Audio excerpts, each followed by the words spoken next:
गुरु जी करो बख्शिश सतनाम। श्री वाहे गुरु जी। बाबा फरीद साहब जी ने जो बख्शिश की है पावन श्लोकां दे विच, पहला उन्हां दे असीं अखरी अर्थ देखीए जो बख्शिश कर रहे ने। सौरै ढोई ना लहै, पेईए नाही थाऊं। ਇਹਦੇ ਪਹਿਲਾਂ ਅੱਖਰੀ ਅਰਥ ਕਰਾਂਗੇ, ਫਿਰ ਭਾਵ ਅਰਥ ਸਮਝ ਆਉਣਗੇ। ਅੱਖਰੀ ਅਰਥ ਇਹ ਹੋ ਗਏ, ਸਹੁਰੇ ਆਪਾਂ ਸਾਰੇ ਸਮਝ ਗਏ ਸਹੁਰਾ ਘਰ। ਪੇਈਏ ਦਾ ਅਰਥ ਹੈ ਪੇਕਾ ਘਰ। ਬਾਬਾ ਫਰੀਦ ਸਾਹਿਬ ਜੀ ਕਹਿੰਦੇ ਨੇ ਜਿਹਨੂੰ ਸਹੁਰੇ ਘਰ ਵਿੱਚ ਵੀ ਤੇ ਪੇਕੇ ਘਰ ਵਿੱਚ ਵੀ ਢੋਈ ਨਾ ਮਿਲਦੀ ਹੋਵੇ, ਸਹੁਰੇ ਪੇਈਏ, ਸਹੁਰੇ ਢੋਈ ਨਾ ਲਹੈ, ਪੇਈਏ ਨਾਹੀ ਥਾਉ। ਪੇਰ ਮੈਨੇ ਪਤੀ, ਵਾਤੜੀ ਨਾ ਪੁੱਛਈ। ਵਾਤੜੀ ਸ਼ਬਦ ਜਿਹੜਾ ਨਾ ਸਾਧ ਸੰਗਤ, ਇਹ ਸਾਡੀ ਆਮ ਬੋਲੀ ਵਿੱਚ ਅਸੀਂ ਬੜੀ ਵਾਰ ਬੋਲਦੇ ਹਾਂ। ਆਪਾਂ ਕਹਿੰਦੇ ਉਹਨੇ ਤਾਂ ਕਦੀ ਬਾਤ ਹੀ ਨਹੀਂ ਪੁੱਛੀ ਉਹਦੀ। ਇਹ ਹੈ ਵਾਤੜੀ ਸ਼ਬਦ। ਸਭ ਨੂੰ ਸੌਖਾ ਸਮਝ ਪੈ ਜਾਏਗਾ ਕਿ ਵਾਤੜੀ ਦੇ ਕੀ ਅਰਥ ਨੇ। ਵਾਤੜੀ ਦਾ ਮਤਲਬ ਜਿਹੜਾ ਆਮ ਬੋਲੀ 'ਚ ਬੋਲਦੇ ਹਾਂ, ਆਪਾਂ ਕਹਿੰਦੇ ਹੁਣ ਤੇ ਕਦੀ ਬਾਤ ਹੀ ਨਹੀਂ ਪੁੱਛੀ। ਇਹਦਾ ਮਤਲਬ ਹੁੰਦਾ ਕਦੀ ਖਬਰ ਹੀ ਨਹੀਂ ਲਈ। ਬਾਬਾ ਫਰੀਦ ਸਾਹਿਬ ਜੀ ਕਹਿੰਦੇ ਨੇ ਸਹੁਰੇ ਢੋਈ ਨਾ ਲਹੈ, ਪੇਈਏ ਨਾਹੀ ਥਾਉ। ਫਿਰ ਵਾਤੜੀ ਨਾ ਪੁੱਛਈ। ਨਾ ਸਹੁਰੇ ਘਰ ਵਿੱਚ ਢੋਈ, ਨਾ ਪੇਕੇ ਘਰ ਵਿੱਚ ਢੋਈ, ਨਾ ਕਦੀ ਪਤੀ ਨੇ ਆਵਾਜ਼ ਪੁੱਛੀ। ਤੇ ਫੱਬ ਬਣ ਕੇ ਪਤਾ ਕੀ ਕਹਿੰਦੀ ਹੈ, ਧਨ ਧਨ ਮੈਨ ਇਸਤਰੀ ਸੁਹਾਗਣ ਨਾਉ। ਬਾਬਾ ਫਰੀਦ ਸਾਹਿਬ ਜੀ ਕਹਿੰਦੇ ਆਪਣੇ ਆਪ ਨੂੰ ਸੁਹਾਗਣ ਕਹਿਣ ਵਾਲੀਏ, ਨਾ ਤੈਨੂੰ ਸਹੁਰੇ ਘਰ 'ਚ ਢੋਈ, ਨਾ ਪੇਕੇ ਘਰ ਦੇ ਵਿੱਚ ਢੋਈ, ਨਾ ਤੇਰੀ ਪਤੀ ਨੇ ਕਦੀ ਬਾਤ ਪੁੱਛੀ, ਤੂੰ ਕਾਹਦੀ ਸੁਹਾਗਣ ਹੈ। ਸਿਰਫ ਅੱਖਰੀ ਅਰਥ ਜਦੋਂ ਭਾਵ ਅਰਥ ਕਰਾਂਗੇ ਫਿਰ ਸਾਰੀ ਵਿਚਾਰ ਬਦਲ ਜਾਣੀ ਵੀ ਸਹੁਰਾ ਘਰ ਕਿਹੜਾ, ਪੇਕਾ ਘਰ ਕਿਹੜਾ, ਢੋਈ ਕਿਹੜੀ, ਪਤੀ ਕਿਹੜਾ, ਸੁਹਾਗਣ ਕਿਹੜੀ। ਇਹ ਆਪਾਂ ਭਾਵ ਅਰਥ ਵਿੱਚ ਸਮਝਾਂਗੇ। ਪਹਿਲਾਂ ਮੈਂ ਅੱਖਰੀ ਅਰਥ ਕਰ ਰਿਹਾ। ਇਸ ਤੋਂ ਅਗਲਾ ਬਚਨ ਹੈ ਗੁਰੂ ਨਾਨਕ ਦੇਵ ਮਹਾਰਾਜ ਜੀ ਦਾ। ਅਗਲਾ ਜਿਹੜਾ ਸ਼ਲੋਕ ਹੈ ਗੁਰੂ ਨਾਨਕ ਦੇਵ ਮਹਾਰਾਜ ਜੀ ਦਾ, ਜੋ ਇਹਦੀ ਵਿਆਖਿਆ ਕਰੇਗਾ। ਗੁਰੂ ਨਾਨਕ ਦੇਵ ਮਹਾਰਾਜ ਜੀ ਬਖਸ਼ਿਸ਼ ਕਰ ਰਹੇ ਨੇ, ਸਹੁਰੇ ਪੇਈਏ ਕੰਤ ਕੀ। ਗੁਰੂ ਨਾਨਕ ਸਾਹਿਬ ਵੀ ਉਹੀ ਸ਼ਬਦ ਵਰਤ ਰਹੇ ਨੇ ਬਾਬਾ ਫਰੀਦ ਸਾਹਿਬ ਦੇ ਸ਼ਲੋਕ ਨੂੰ ਖੋਲ੍ਹਣ ਲਈ। ਕਹਿੰਦੇ ਸਹੁਰੇ ਪੇਈਏ ਕੰਤ ਕੀ, ਸਹੁਰੇ ਘਰ ਵਿੱਚ ਤੇ ਪੇਕੇ ਘਰ ਵਿੱਚ ਜਿਹੜੀ ਕੰਤ ਦੀ ਬਣੀ ਰਹੇ। ਸਹੁਰੇ ਪੇਈਏ ਕੰਤ ਕੀ, ਕੰਤ ਕੌਣ? ਅਗੰਮ ਅਥਾਹ, ਜਿਹਦੀ ਕਦੀ ਜਦੋਂ ਤੱਕ ਸਾਡੇ ਗਿਆਨ ਇੰਦਰੀਆਂ ਦੀ ਪਹੁੰਚ ਨਹੀਂ ਹੁੰਦੀ। ਕਿਉਂਕਿ ਬਾਬਾ ਫਰੀਦ ਸਾਹਿਬ ਦੇ ਸ਼ਲੋਕ ਦੀ ਹੁਣ ਵਿਆਖਿਆ ਗੁਰੂ ਨਾਨਕ ਸਾਹਿਬ ਦੇ ਸ਼ਲੋਕ ਨੇ ਕਰ ਦੇਣੀ ਹੈ। ਮਹਾਰਾਜ ਕਹਿ ਰਹੇ ਨੇ ਕਿ ਸਹੁਰੇ ਘਰ ਤੇ ਪੇਕੇ ਘਰ ਜਿਹੜੀ ਵੀ ਕੰਤ ਦੀ ਬਣੀ ਰਹਿੰਦੀ ਹੈ ਨਾ, ਤੇ ਕੰਤ ਕਿਹੜਾ? ਜਿਹੜਾ ਅਗੰਮ ਅਥਾਹ ਹੈ, ਜਿਹਦਾ ਕਦੀ ਪਾਰਾਵਾਰ ਨਹੀਂ ਪਾਇਆ ਜਾ ਸਕਦਾ। ਗੁਰੂ ਨਾਨਕ ਦੇਵ ਜੀ ਕਹਿ ਰਹੇ ਨੇ ਕਿ ਸਹੁਰੇ ਪਈਏ ਕੰਤ ਕੀ, ਕੰਤ ਅਗੰਮ ਅਥਾਹ, ਨਾਨਕ ਸੋ ਸੁਹਾਗਣੀ। ਗੁਰੂ ਨਾਨਕ ਸਾਹਿਬ ਨੇ ਉਹਦੀ ਵਿਆਖਿਆ ਕਰ ਦਿੱਤੀ, ਸੋ ਸੁਹਾਗਣੀ ਉਹ ਸੁਹਾਗਣ ਹੈ ਜੋ ਭਾਵੈ ਬੇਪਰਵਾਹ, ਜਿਹੜੀ ਬੇਪਰਵਾਹ ਪਤੀ ਨੂੰ ਭਾ ਗਈ। ਤੀਸਰਾ ਸ਼ਲੋਕ ਫਿਰ ਬਾਬਾ ਫਰੀਦ ਸਾਹਿਬ ਦਾ ਹੈ। ਉਹਦੇ 'ਚ ਬਾਬਾ ਫਰੀਦ ਸਾਹਿਬ ਕਹਿੰਦੇ ਨਾਤੀ ਧੋਤੀ ਸੰਭਹੀ। ਨਹਾ ਧੋ ਕੇ, ਸੰਭਹੀ ਦਾ ਅਰਥ ਹੈ ਫੱਬ ਕੇ ਬੈਠ ਗਈ, ਸ਼ਿੰਗਾਰ ਕਰਕੇ ਬੈਠ ਗਈ। ਨਾਤੀ ਧੋਤੀ ਸੰਭਹੀ, ਸੁੱਤੀ ਆਏ ਨਚਿੰਦ। ਐ ਫੱਬ ਕੇ ਤਿਆਰ ਹੋ ਕੇ, ਨਹਾ ਧੋ ਕੇ, ਸੋਹਣੇ ਕੱਪੜੇ ਪਾ ਕੇ, ਹਾਰ ਸ਼ਿੰਗਾਰ ਕਰਕੇ ਪਲੰਘ ਦੇ ਉੱਤੇ ਚਲੀ ਗਈ। ਜਿੱਥੇ ਪਤੀ ਦੀ ਸੇਜਾ ਦਾ ਆਨੰਦ ਮਾਣਨਾ ਸੀ, ਉੱਥੇ ਜਾ ਕੇ ਕੀ ਹੋਇਆ, ਨੀਂਦ ਆ ਗਈ ਤੇ ਗੂੜੀ ਨੀਂਦ 'ਚ ਸੌਂ ਗਈ। ਅੱਖਰੀ ਅਰਥ ਪਹਿਲਾਂ ਮੈਂ ਕਰ ਰਿਹਾ, ਜਦੋਂ ਭਾਵ ਅਰਥ ਕਰਾਂਗੇ ਫਿਰ ਸਮਝ ਆਉਣੀ ਸਾਰੀ ਗੱਲ। ਬਾਬਾ ਫਰੀਦ ਸਾਹਿਬ ਕਹਿੰਦੇ ਨਾਤੀ ਧੋਤੀ ਸੰਭਹੀ, ਇਸਤਰੀ ਨਹਾ ਧੋ ਕੇ ਫੱਬ ਕੇ ਉਹ ਤਿਆਰ ਹੋ ਕੇ ਪਲੰਘ ਦੇ ਉੱਤੇ ਜਾ ਕੇ ਬੈਠ ਗਈ। ਤੇ ਭੋਲੀ ਜਿਸ ਪਤੀ ਦੀ ਉਡੀਕ ਵਿੱਚ ਸੀ ਉਹਨੂੰ ਉਡੀਕਿਆ ਹੀ ਨਹੀਂ, ਨੀਂਦ ਆ ਗਈ ਤੇ ਸੌਂ ਗਈ। ਨਾਤੀ ਧੋਤੀ ਸੰਭਹੀ, ਸੁੱਤੀ ਆਏ ਨਚਿੰਦ, ਫਰੀਦਾ ਰਹੀ ਸੋ ਬੇੜੀ ਹਿੰਗ ਦੀ। ਇੱਥੇ ਹਿੰਗ ਤੇ ਕਸਤੂਰੀ ਦੋ ਸ਼ਬਦ ਆਏ ਨੇ। ਹਿੰਗ ਦਾ ਅਰਥ ਹੋ ਗਿਆ ਬਦਬੂ ਤੇ ਕਤੂਰੀ ਦਾ ਅਰਥ ਹੋ ਗਿਆ ਸੁਗੰਧੀ। ਬਾਬਾ ਫਰੀਦ ਸਾਹਿਬ ਕਹਿੰਦੇ ਨਾਤੀ ਧੋਤੀ ਸੰਭਹੀ, ਸੁੱਤੀ ਆਏ ਨਚਿੰਦ, ਫਰੀਦਾ ਰਹੀ ਸੋ ਬੇੜੀ ਹਿੰਗ ਦੀ। ਬੇੜੀ ਦਾ ਅਰਥ ਬੇੜੀ ਜਿਹਦੇ ਵਿੱਚ ਆਪਾਂ ਬਹਿਨੇ ਉਹ ਬੇੜੀ ਨਹੀਂ, ਇਹਦਾ ਮਤਲਬ ਲਿਬੜੀ ਹੋਈ। ਇਹਦੇ ਅਰਥ ਇਹ ਹੋ ਗਏ ਲਿਬੜੀ ਹੋਈ ਵਿਕਾਰਾਂ ਦੇ ਵਿੱਚ। ਬਾਬਾ ਫਰੀਦ ਸਾਹਿਬ ਜੀ ਕਹਿੰਦੇ ਜਿਹਦੇ ਤਨ ਵਿੱਚੋਂ ਸੁਗੰਧੀਆਂ ਆਉਂਦੀਆਂ ਸੀ ਨਾ, ਕੁਝ ਘੰਟੇ ਪਹਿਲਾਂ ਜਿਹੜਾ ਤਨ ਉੱਤੇ ਤਰ੍ਹਾਂ ਤਰ੍ਹਾਂ ਦੇ ਜਿਹੜੇ ਸੁਗੰਧੀਆਂ ਲਾਈਆਂ ਸੀ, ਉਸ 4 ਘੰਟਿਆਂ ਬਾਅਦ ਕਹਿ ਲਓ ਜਾਂ 4 ਘੜੀਆਂ ਬਾਅਦ ਉਹੀ ਜਿਹੜੀਆਂ ਸੁਗੰਧੀਆਂ ਸੀ ਬਦਬੂ ਆਉਣ ਲੱਗ ਪਈ ਉਹਨਾਂ ਵਿੱਚੋਂ। ਨਾਤੀ ਧੋਤੀ ਸੰਭਹੀ, ਸੁੱਤੀ ਆਏ ਨਚਿੰਦ, ਫਰੀਦਾ ਰਹੀ ਸੋ ਬੇੜੀ ਹਿੰਗਦੀ, ਗਈ ਕਤੂਰੀ ਗੰਧ, ਗੰਧ ਮੈਨੇ ਸੁਗੰਧੀ। ਉਹ ਸੁਗੰਧੀ ਚਲੀ ਗਈ ਤੇ ਹੁਣ ਬਦਬੋ ਸਿਰਫ ਰਹਿ ਗਈ। ਹੁਣ ਇਹ ਤੇ ਹੋ ਗਏ ਦੇ ਅਖਰੀ ਅਰਥ। ਇਹਨਾਂ ਸ਼ਬਦਾਂ ਦੇ ਭਾਵ ਅਰਥ ਕੀ ਬਣੇ? ਹੁਣ ਭਾਵ ਅਰਥ ਆਪਾਂ ਗੁਰੂ ਗ੍ਰੰਥ ਸਾਹਿਬ ਦੀ ਬਾਣੀ ਚੋਂ ਦੇਖਾਂਗੇ। ਬਾਬਾ ਫਰੀਦ ਸਾਹਿਬ ਨੇ 3 ਸ਼ਲੋਕਾਂ ਵਿੱਚ, ਇੱਕ ਗੁਰੂ ਨਾਨਕ ਸਾਹਿਬ ਦਾ ਆਇਆ ਸ਼ਲੋਕ, 2 ਬਾਬਾ ਫਰੀਦ ਸਾਹਿਬ ਦੇ, ਇਹਨਾਂ ਵਿੱਚ ਜੋ ਬਖਸ਼ਿਸ਼ ਕੀਤੀ ਹੈ, ਭਾਵ ਅਰਥ ਇਹਦੇ ਇਹ ਬਣਨੇ, ਜਿਹੜੀ ਅੱਜ ਦੀ ਆਪਣੀ ਵਿਚਾਰ ਦਾ ਕੇਂਦਰ ਬਿੰਦੂ ਹੋਏਗਾ, ਆਪਣੀ ਸਾਰੀ ਵਿਚਾਰ ਜਿਸ ਦੇ ਦੁਆਲੇ ਚੱਲਣੀ, ਮੈਂ ਉਹ ਤੁਹਾਨੂੰ ਦੱਸਣ ਲੱਗਾ ਤਾਂ ਕਿ ਤੁਹਾਡੀ ਸੁਰਤ ਵਿੱਚ ਗੱਲ ਚੱਲੇ ਵੀ ਅੱਜ ਦੀ ਵਿਚਾਰ ਦਾ ਮੁੱਖ ਕੇਂਦਰ ਬਿੰਦੂ ਕੀ ਹੋਏਗਾ। ਜੋ ਬਾਬਾ ਫਰੀਦ ਸਾਹਿਬ ਨੇ ਕਿਹਾ, ਜਦੋਂ ਗੁਰੂ ਗ੍ਰੰਥ ਸਾਹਿਬ ਦੀ ਬਾਣੀ 'ਚ ਦੇਖਾਂਗੇ ਤੇ ਮਹਾਰਾਜ ਸੁਹਾਗਣ ਦਾ ਜ਼ਿਕਰ ਕਰਦੇ ਗੁਰਮੁਖ ਦੇ ਨਾਲ ਤੇ ਦੁਹਾਗਣ ਦਾ ਜ਼ਿਕਰ ਕਰਦੇ ਨੇ ਮਨਮੁਖ ਦੇ ਨਾਲ।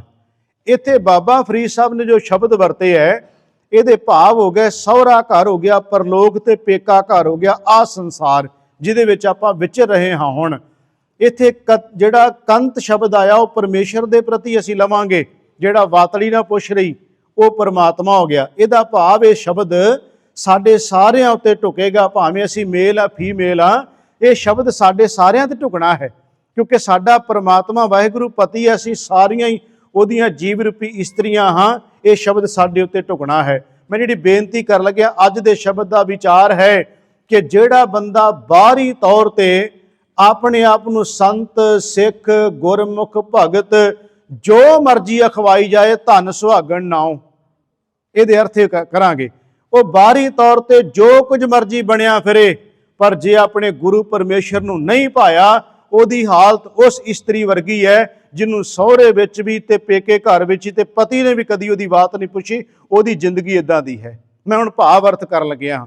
ਮਹਾਰਾਜ ਗੁਰੂ ਨਾਨਕ ਦੇਵ ਜੀ ਕਹਿੰਦੇ ਨੇ, ਸਹੁਰੇ ਘਰ ਤੇ ਪੇਕੇ ਲੋਕ ਤੇ ਪਰਲੋਕ ਵਿੱਚ ਉਹਨਾਂ ਨੂੰ ਮਾਨ ਮਿਲੇਗਾ ਜਿਹੜੀਆਂ ਅਥਾਹ ਪਰਮਾਤਮਾ ਵਾਹਿਗੁਰੂ ਪਰਮੇਸ਼ਰ ਨੂੰ ਆਪਣਾ ਕੰਤ ਪਤੀ ਮੰਨ ਕੇ ਉਹਦੀ ਭੈ ਭਾਵਨੀ ਵਿੱਚ ਜਿਹੜਾ ਜੀਵ ਰਹਿੰਦਾ ਹੈ। ਦੂਸਰਾ ਗੁਰੂ ਨਾਨਕ ਸਾਹਿਬ ਦੇ ਸ਼ਲੋਕ ਦੇ ਅਰਥ ਭਾਵ ਅਰਥ ਇਹ ਬਣ ਗਏ। ਤੀਸਰਾ ਬਾਬਾ ਫਰੀਦ ਸਾਹਿਬ ਦਾ ਫਿਰ ਸ਼ਲੋਕ, ਉਹਦੇ ਭਾਵ ਅਰਥ ਇਹ ਹੋ ਗਏ, ਨਾਤੀ ਧੋਤੀ ਦਾ ਮਤਲਬ ਹੋ ਗਿਆ ਬਾਹਰੋਂ ਅਸੀਂ ਬੜੇ ਆਪਣੇ ਆਪ ਨੂੰ ਸਵਾਰ ਲਿਆ, ਸ਼ਿੰਗਾਰ ਲਿਆ, ਸੋਹਣਾ ਚੋਲਾ ਪਾ ਲਿਆ, ਸੋਹਣੀ ਦਸਤਾਰ ਬੰਨ ਲਈ, ਸ੍ਰੀ ਸਾਹਿਬ ਵੀ ਪਾ ਲਿਆ, ਮਾਲਾ ਵੀ ਹੱਥ ਵਿੱਚ ਫੜ ਲਈ, ਨਾਤੀ ਧੋਤੀ ਸੰਭਈ। ਇਹਦੇ ਹੁਣ ਮੈਂ ਭਾਵ ਅਰਥ ਲੈਣ ਲੱਗਿਆ ਹਾਂ। ਬਾਹਰੋਂ ਸ਼ਿੰਗਾਰ ਕਰ ਲਿਆ ਸੀ ਵੀ ਬਹੁਤ ਸੋਹਣਾ ਜੀ, ਦਾੜਾ ਬੜਾ ਸੋਹਣਾ ਹੈ, ਸ੍ਰੀ ਸਾਹਿਬ ਬੜੀ ਸੋਹਣੀ ਹੈ, ਦਸਤਾਰ ਬੜੀ ਸੋਹਣੀ ਹੈ, ਹੱਥ ਵਿੱਚ ਮਾਲਾ ਵੀ ਹੈ, ਸਵੇਰੇ ਸ਼ਾਮੀ ਤੜਕੇ ਵੀ ਉੱਠਦਾ ਹੈ, ਸ਼ਾਮ ਨੂੰ ਬਾਣੀ ਪੜ੍ਹਦਾ, ਗੁਰਦੁਆਰੇ ਵੀ ਜਾਂਦਾ, ਨਾਤੀ ਧੋਤੀ ਸੰਭਈ, ਬਹੁਤ ਸੋਹਣਾ ਹਾਰ ਸ਼ਿੰਗਾਰ ਕੀਤਾ ਹੋਇਆ ਹੈ। ਹਾਰ ਸ਼ਿੰਗਾਰ ਦਾ ਮਤਲਬ ਬਾਹਰੋਂ ਸਾਡਾ ਲਿਬਾਸ, ਪਰ ਮਹਾਰਾਜ ਕਹਿੰਦੇ ਉਹ ਅੰਦਰ ਤੇ ਵਿਕਾਰਾਂ ਦੀ ਮੈਲ ਭਰੀ ਪਈ ਹੈ। ਗਈ ਕਤੂਰੀ ਗੰਧ, ਫਰੀਦਾ ਰਹੀ ਸੋ ਬੇੜੀ ਹਿੰਗਦੀ, ਉਹ ਤੇਰੇ ਅੰਦਰੋਂ ਤਾਂ ਵਿਕਾਰਾਂ ਦੀ ਬੋ ਆ ਰਹੀ ਹੈ। ਤੇ ਬਾਬਾ ਫਰੀਦ ਸਾਹਿਬ ਕਹਿੰਦੇ ਬਾਹਰੋਂ ਬੜੀਆਂ ਸੁਗੰਧੀਆਂ ਫੈਲਾ ਰਹੇ। ਇਹ ਹੋ ਗਏ 3 ਸ਼ਲੋਕਾਂ ਦੇ ਭਾਵ ਅਰਥ। ਹੁਣ ਇਹਦੀ ਵਿਆਖਿਆ ਅਸੀਂ ਗੁਰੂ ਗ੍ਰੰਥ ਸਾਹਿਬ ਦੀ ਬਾਣੀ ਚੋਂ ਕਰਾਂਗੇ। ਜਦੋਂ ਗੁਰੂ ਗ੍ਰੰਥ ਸਾਹਿਬ ਦੀ ਬਾਣੀ 'ਚ ਦੇਖਾਂਗੇ ਤੇ ਮਹਾਰਾਜ ਬਖਸ਼ਿਸ਼ ਕਰਦੇ ਨੇ ਕਿ ਜਿਹੜਾ ਜੀਵ, ਪਹਿਲੀ ਗੱਲ ਪ੍ਰਭੂ ਪਰਮਾਤਮਾ ਦੀ ਭੈ ਭਾਵਨੀ ਵਿੱਚ ਰਹਿਣਾ, ਉਹੀ ਜੀਵ ਇਸਤਰੀ ਜਿਹੜੀ ਹੈ ਹਾਰ ਸ਼ਿੰਗਾਰ ਕੀਤੇ ਹੋਏ ਪਰਮਾਤਮਾ ਨੂੰ ਭਾਉਂਦੇ ਨੇ। ਮਹਾਰਾਜ ਦਾ ਇੱਕ ਬਚਨ ਆਉਂਦਾ ਹੈ, ਸਖੀ ਹਾਰ ਤੰਬੋਲ ਸਭੋ ਕਿਛ ਸਾਜਿਆ, 16 ਕੀਏ ਸ਼ਿੰਗਾਰ ਕੇ ਅੰਜਨ ਪਾਜਿਆ, ਜੇ ਘਰ ਆਵੈ ਕੰਤ ਤਾਂ ਸਭ ਕਿਛ ਪਾਈਐ, ਹਰ ਹਾਂ ਕੰਤੈ ਬਾਜ ਸ਼ਿੰਗਾਰ ਸਭ ਬਿਰਥਾ ਜਾਈਏ। ਮਹਾਰਾਜ ਕਹਿ ਰਹੇ ਨੇ ਕਿ 16 ਤਰ੍ਹਾਂ ਦੇ ਸ਼ਿੰਗਾਰ ਕੀਤੇ, ਇਹ ਤਾਂ ਫੱਬਦੇ ਨੇ ਜੇ ਘਰ ਵਿੱਚ ਕੰਤ ਪਤੀ ਦੀ ਜਿਹੜੀ ਬਖਸ਼ਿਸ਼ ਮਿਲ ਜਾਏ ਤਾਂ। ਇਹਦੇ ਬਾਹਰੀ ਅਰਥ ਹੋ ਗਏ, ਤੂੰ ਬਾਹਰੀ ਤੌਰ ਤੇ ਤਾਂ ਸਿੱਖ ਆਪਣੇ ਆਪ ਨੂੰ ਅਖਵਾ, ਸੰਤ ਭਗਤ ਬ੍ਰਹਮ ਗਿਆਨੀ ਆਪਣੇ ਆਪ ਨੂੰ ਅਖਵਾ, ਜੇ ਤੇਰਾ ਬਾਹਰੀ ਤੌਰ ਤੇ ਲਿਬਾਸ ਹੈ ਤੇ ਉਹਨੂੰ ਅੰਦਰ ਵੀ ਝਾਤ ਮਾਰ ਕੇ ਦੇਖ ਵੀ ਤੂੰ ਅੰਦਰ ਕੀ ਹੈ। ਇਹਦੇ ਭਾਵ ਅਰਥ ਅਸੀਂ ਇਉਂ ਕਰਨੇ ਆ ਕਿਉਂਕਿ ਗੁਰੂ ਗ੍ਰੰਥ ਸਾਹਿਬ ਦੀ ਬਾਣੀ ਜੋ ਦੇਖਦੇ ਆ ਨਾ, ਤੇ ਮਹਾਰਾਜ ਕਹਿੰਦੇ ਮਨੁੱਖ ਬਾਹਰੋਂ ਜੋ ਕੁਝ ਤੁਹਾਨੂੰ ਦਿਸਦਾ ਹੈ, ਜਦੋਂ ਤੁਸੀਂ ਗਹਿਰਾ ਉਤਰ ਕੇ ਵੇਖੋਗੇ ਜੋ ਬਾਹਰੋਂ ਦਿਸਦਾ ਅਸਲ ਵਿੱਚ ਅੰਦਰੋਂ ਉਹ ਹੈ ਨਹੀਂ। ਮਹਾਰਾਜ ਦੇ ਬਚਨ ਨੇ ਗੁਰੂ ਗ੍ਰੰਥ ਸਾਹਿਬ ਦੇ। ਮੇਰੇ ਗਰੀਬ ਨਿਵਾਸ ਸੱਚੇ ਪਾਤਸ਼ਾਹ ਮਹਾਰਾਜ ਜੀ ਕਹਿੰਦੇ, ਪੜ੍ਹ ਪੁਸਤਕ ਸੰਧਿਆ ਬਾਦੰ। ਹੁਣ ਮੈਂ ਇਹਦੇ ਭਾਵ ਅਰਥ ਕਰਨ ਲੱਗਾ ਵੀ ਸੁਹਾਗਣ ਕੌਣ, ਦੁਹਾਗਣ ਕੌਣ, ਸਹੁਰਾ ਘਰ ਕੀ, ਬਾਹਰੋਂ ਸ਼ਿੰਗਾਰ ਕੀ, ਕਿਹੜੀਆਂ ਕੰਤ ਪਰਮਾਤਮਾ ਨੂੰ ਭਾਉਣਗੀਆਂ, ਜੀਵ ਰੂਪੀ ਸਾਰੇ ਅਸੀਂ ਆਪਣੇ ਆਪ ਨੂੰ ਵਿੱਚ ਸ਼ਾਮਲ ਕਰਨਾ ਹੈ। ਧਨ ਸੁਹਾਗਣ ਨਾਉ ਤੇ ਰਖਾ ਲਿਆ ਨਾ। ਮਹਾਰਾਜ ਕਹਿੰਦੇ ਨੇ ਸਤਿਗੁਰੂ ਗਰੀਬ ਨਿਵਾਸ ਸੱਚੇ ਪਾਤਸ਼ਾਹ, ਪੜ੍ਹ ਪੁਸਤਕ ਸੰਧਿਆ ਬਾਦੰ ਸਿਲ ਪੂਜਸ ਬਗਲ ਸਮਾਦੰ। ਇਹ ਦੇਖਿਓ ਸਾਰੇ ਸ਼ਬਦ ਵਿੱਚ ਧਾਰਮਿਕ ਚਿੰਨ੍ਹ ਨੇ। ਇਹ ਜਿੰਨਾ ਮੈਂ ਸ਼ਬਦ ਬੋਲਣਾ ਨਾ ਸਾਰੇ ਧਾਰਮਿਕ ਚਿੰਨ੍ਹ ਦੇ ਵਿੱਚ ਹੋਣਗੇ। ਮਹਾਰਾਜ ਕਹਿੰਦੇ ਪੜ ਪੁਸਤਕ ਸੰਧਿਆ ਬਾਦੰ ਸਿਲ ਪੂਜਸ ਬਗਲ ਸਮਾਦੰ ਮੁਖ ਝੂਠ ਵਿਭੂਖਣ ਸਾਰੰਗ ਤ੍ਰੈਪਾਲ ਤੇ ਹਾਲ ਵਿਚਾਰੰ ਗਲ ਮਾਲਾ ਤਿਲਕ ਲਾਟੰਗ ਦੋ ਧੋਤੀ ਵਸਤਰ ਕਪਾਟੰਗ। ਇਹ ਹੁਣ ਸਾਰੇ ਬਾਹਰੀ ਤੌਰ ਤੇ ਵੇਖੋ ਧਰਮ ਦੇ ਕਰਮ ਹੀ ਨੇ ਨਾ। ਧਨ ਸੁਹਾਗਣ ਨਾਉ ਤੇ ਰਖਾ ਲਿਆ, ਪਰ ਨਾ ਸਹੁਰੇ ਘਰ ਵਿੱਚ ਨਾ ਪੇਕੇ ਘਰ ਵਿੱਚ ਨਾ ਕਦੀ ਪਤੀ ਨੇ ਬਾਤ ਪੁੱਛੀ ਤੂੰ ਕਾਹਦੀ ਸੁਹਾਗਣ ਹੈ। ਮਹਾਰਾਜ ਕਹਿੰਦੇ 2 ਟਾਈਮ ਤੇ ਪੁਸਤਕਾਂ ਵੀ ਤੂੰ ਪੜ੍ਹਦਾ ਹੈ, ਮਾਲਾ ਵੀ ਗਲ ਵਿੱਚ ਪਾਈ ਹੋਈ ਹੈ, ਮੰਦਰਾਂ 'ਚ ਜਾ ਕੇ ਟਲ ਵੀ ਖੜਕਾ ਰਿਹਾ ਹੈ। ਮਹਾਰਾਜ ਕਹਿੰਦੇ ਤਿਲਕ ਵੀ ਮੱਥੇ ਤੇ ਲਾ ਰਿਹਾ ਹੈ। ਮਹਾਰਾਜ ਦੇ ਬਚਨ ਨੇ ਸਾਹਿਬ ਜੀ ਦੇ ਪੜ ਪੁਸਤਕ ਸੰਧਿਆ ਬਾਦੰ ਸਿਲ ਪੂਜਸ ਬਗਲ ਸਮਾਦੰ। ਓਏ ਬਗਲੇ ਵਾਂਗੂ ਸਮਾਧੀ ਲਾ ਕੇ ਮੂਰਤੀ ਦੇ ਸਾਹਮਣੇ ਵੀ ਤੂੰ ਬੈਠਾ ਹੈ। ਹੁਣ ਜੇ ਤੁਸੀਂ ਦੂਜੇ ਦੀ ਗੱਲ ਨਹੀਂ ਕਰਨੀ, ਆਪਣੀ ਕਰੀਏ। ਗੁਰਦੁਆਰੇ ਵੀ ਆਉਨੇ ਆ, ਮੱਥਾ ਵੀ ਟੇਕਦੇ ਆ, ਬਾਣੀ ਵੀ ਪੜ੍ਹਦੇ ਆ, ਸੁਣਦੇ ਵੀ ਆ, ਪਰ ਇਹ ਤਾਂ ਮਨ 'ਚ ਝਾਤ ਮਾਰ ਕੇ ਦੇਖੀਏ ਕਿਤੇ ਬਗਲ ਸਮਾਧੀ ਤਾਂ ਨਹੀਂ ਸਾਡੀ ਬਣ ਰਹੀ। ਮਹਾਰਾਜ ਕਹਿੰਦੇ ਪੜ ਪੁਸਤਕ ਸੰਧਿਆ ਬਾਦੰ ਸਿਲ ਪੂਜਸ ਬਗਲ ਸਮਾਦੰ ਮੁਖ ਝੂਠ ਵਿਭੂਖਣ ਸਾਰੰਗ ਤ੍ਰੈਪਾਲ ਤੇ ਹਾਲ ਵਿਚਾਰੰ ਗਲ ਮਾਲਾ ਤਿਲਕ ਲਾਟੰਗ ਦੋ ਧੋਤੀ ਵਸਤਰ ਕਪਾਟੰਗ ਜੇ ਜਾਨਸ ਬ੍ਰਹਮੰ ਕਰਮੰ ਸਭ ਫੋਕਟ ਨਿਸ਼ਚੋ ਕਰਮੰ। ਮਹਾਰਾਜ ਕਹਿੰਦੇ ਜਿੱਦਾਂ ਤੈਨੂੰ ਇਹ ਸਮਝ ਆ ਗਈ ਨਾ ਕਿ ਮੇਰੇ ਕੰਤ ਨੂੰ ਇਹ ਚੀਜ਼ਾਂ ਨਹੀਂ ਭਾਉਂਦੀਆਂ, ਉਦੋਂ ਹਾਰ ਸ਼ਿੰਗਾਰ ਪਰਾਂ ਮਾਰਨੇ ਸਾਰੇ ਲਾਹ ਕੇ। ਹਾਰ ਸ਼ਿੰਗਾਰ ਦਾ ਮਤਲਬ ਹੋ ਗਿਆ ਜਿਹੜੇ ਕਰਮ ਕਾਂਡ ਅਸੀਂ ਕਰ ਰਹੇ ਹੋ, ਕਰਮ ਕਾਂਡ ਚੁੱਕ ਕੇ ਪਰਾਂ ਮਾਰੇਗਾ ਸਿੱਖ ਜਿਹੜੇ ਮੇਰੇ ਗੁਰੂ ਨੂੰ ਨਹੀਂ ਭਾਉਂਦੇ। ਇਹਦੇ ਅਰਥ ਮੈਂ ਨਾਲ ਕਹਿ ਰਿਹਾ, ਭਾਵ ਅਰਥ ਅਸੀਂ ਇਹ ਕਰਨੇ ਆ ਜਿਹੜੀ ਗੱਲ ਮੇਰੇ ਗੁਰੂ ਨੂੰ ਨਹੀਂ ਭਾਉਂਦੀ ਉਹ ਕਿਉਂ ਕਰਦੇ ਹਾਂ। ਸਾਹਿਬ ਦੇ ਬਚਨ ਨੇ ਸਤਿਗੁਰੂ ਗੁਰੂ ਰਾਮਦਾਸ ਜੀ ਦੇ, ਕਹਿੰਦੇ ਕਹਿ ਪ੍ਰਭ ਅਵਰ ਅਵਰ ਕਛ ਕੀਜੈ। ਧੰਨ ਗੁਰੂ ਰਾਮਦਾਸ ਮਹਾਰਾਜ ਕਹਿੰਦੇ ਗੁਰੂ ਕੁਝ ਹੋਰ ਕਹਿ ਰਿਹਾ, ਸਿੱਖ ਕੁਝ ਹੋਰ ਕਰੀ ਜਾ ਰਿਹਾ ਹੈ। ਕਹਿ ਪ੍ਰਭ ਅਵਰ ਅਵਰ ਕਿਛ ਕੀਜੈ ਸਭ ਬਾਦ ਸ਼ਿੰਗਾਰ ਫੋਕਟ ਫੋਕਟਈਆ। ਗੁਰੂ ਰਾਮਦਾਸ ਦਾ ਬਚਨ ਹੈ। ਮਹਾਰਾਜ ਕਹਿੰਦੇ ਤੇਰੇ ਹਾਰ ਸ਼ਿੰਗਾਰ ਸੁਹਾਗਣ ਭੈਣੇ ਕੋਈ ਮਹਿਣਾ ਨਹੀਂ ਰਖਾਉਂਦੇ, ਕਿਉਂਕਿ ਕਹਿ ਪ੍ਰਭ ਅਵਰ ਅਵਰ ਕਿਛ ਕੀਜੈ। ਪਤੀ ਕੁਝ ਹੋਰ ਕਹਿ ਰਿਹਾ, ਤੂੰ ਕੁਝ ਹੋਰ ਕਰੀ ਜਾ ਰਹੀ ਹੈ। ਮੈਂ ਇਹਦੇ ਭਾਵ ਅਰਥ ਨਾਲ ਹੀ ਕਹਿ ਦਿਆਂਗਾ। ਗੁਰੂ ਕੁਝ ਹੋਰ ਕਹਿ ਰਿਹਾ, ਤੂੰ ਕੁਝ ਹੋਰ ਕਰ ਰਿਹਾ ਹੈ। ਕਹਿ ਪ੍ਰਭ ਅਵਰ ਅਵਰ ਕਿਛ ਕੀਜੈ ਸਭ ਬਾਦ ਸ਼ਿੰਗਾਰ ਫੋਕਟ ਫੋਕਟਈਆ ਕੀ ਉਹ ਸ਼ਿੰਗਾਰ ਮਿਲਣ ਕਹਿ ਤਾਈ। ਉਹ ਸਾਰਾ ਕੁਝ ਤੇ ਵਾਹਿਗੁਰੂ ਪਰਮਾਤਮਾ ਦੇ ਨੇੜੇ ਹੋਣ ਵਾਸਤੇ ਕੀਤਾ ਸੀ ਨਾ। ਕੀ ਉਹ ਸ਼ਿੰਗਾਰ ਮਿਲਣ ਕਹਿ ਤਾਈ ਪ੍ਰਭ ਲਿਓ ਸੁਹਾਗਣ ਥੂਕ ਮੁਖ ਪਈਆ। ਮਹਾਰਾਜ ਕਹਿੰਦੇ ਪਰਮਾਤਮਾ ਬਖਸ਼ਿਸ਼ ਕਿਸੇ ਹੋਰ ਤੇ ਹੀ ਕਰ ਗਿਆ। ਜਿਹੜਾ ਕੇਵਲ ਕਰਮਕਾਂਡੀ ਬਣਿਆ ਸੀ ਉਹਦੇ ਤੇ ਮੂੰਹ ਦੇ ਉੱਤੇ ਥੁੱਕਾਂ ਪੈਂਦੀਆਂ ਰਹੀਆਂ। ਸਾਹਿਬ ਦੇ ਬਚਨ ਨੇ ਸਤਿਗੁਰੂ ਗਰੀਬ ਨਵਾਜ ਪਾਤਸ਼ਾਹ ਮਹਾਰਾਜ ਬਖਸ਼ਿਸ਼ ਕਰ ਰਹੇ ਨੇ ਕਿ ਮਨੁੱਖ ਅੱਜ ਦੇ 3 ਸ਼ਲੋਕਾਂ ਦੇ ਭਾਵ ਅਰਥ ਇਹ ਨੇ, ਗੁਰਮੁਖੋ ਅਸੀਂ ਬਾਹਰੋਂ ਕੁਝ ਹੋਰ ਹਾਂ ਤੇ ਅੰਦਰੋਂ ਕੁਝ ਹੋਰ ਹਾਂ। ਗੁਰੂ ਨੂੰ ਇਹ ਚੀਜ਼ਾਂ ਬਿਲਕੁਲ ਨਹੀਂ ਜੇ ਭਾਉਂਦੀਆਂ। ਮਹਾਰਾਜ ਕਹਿ ਰਹੇ ਨੇ ਕਿ ਤੂੰ ਤਾਂ ਸੁਹਾਗਣ ਹੈ ਜੇ ਕੰਤ ਪਤੀ ਨੂੰ ਭਾ ਜਾਂਦੀ ਹੈ, ਉਹਦੀ ਰਜਾ ਵਿੱਚ ਹੁਕਮ ਵਿੱਚ ਚੱਲਦੀ ਹੈ ਤਾਂ ਹੈ। ਜੇ ਤੂੰ ਉਹਨੂੰ ਨਹੀਂ ਭਾਉਂਦੀ ਜਿੰਨੇ ਮਰਜ਼ੀ ਸ਼ਿੰਗਾਰ ਕਰ ਲੈ, ਉਹਨੂੰ ਇਸ ਚੀਜ਼ ਨਾਲ ਕੋਈ ਮਤਲਬ ਨਹੀਂ ਹੈ। ਸਤਿਗੁਰੂ ਮਹਾਰਾਜ ਜੋ ਬਖਸ਼ਿਸ਼ ਕਰ ਰਹੇ ਨੇ, ਇੱਕ ਸ਼ਬਦ ਗੁਰੂ ਅਰਜੁਨ ਦੇਵ ਜੀ ਦਾ ਜੋ ਇਹਨਾਂ 3 ਸ਼ਲੋਕਾਂ ਦੀ ਵਿਆਖਿਆ ਬੜੀ ਸੋਹਣੀ ਕਰ ਜਾਏਗਾ। ਇੱਕ ਹੀ ਸ਼ਬਦ, ਉਹ ਥੋੜਾ ਜਿਹਾ ਲੰਬੇਰਾ ਸ਼ਬਦ ਹੈ, ਮੈਂ ਉਹਦੀ ਜ਼ਿਆਦਾ ਵਿਆਖਿਆ ਨਹੀਂ ਕਰਾਂਗਾ ਕਿਉਂਕਿ ਸਮਾਂ ਉਹਦੇ ਤੇ ਬਹੁਤ ਨਿਕਲ ਜਾਣਾ ਹੈ, ਪਰ ਉਹਦੇ ਅਰਥ ਸੌਖੇ ਜੇ ਸਮਝ ਪਈ ਜਾਣੇ ਤੁਹਾਨੂੰ ਸਾਰਿਆਂ ਨੂੰ। ਇਹ ਸ਼ਲੋਕਾਂ ਦੀ ਵਿਆਖਿਆ ਬਹੁਤ ਸੋਹਣੀ ਕਰ ਜਾਏਗਾ ਕਿ ਮਨੁੱਖ ਧਨ ਸੁਹਾਗਣ ਨਾਉ ਤੇ ਬਣ ਗਿਆ ਹੈ ਪਰ ਹੈ ਸੁਹਾਗਣ ਨਹੀਂ।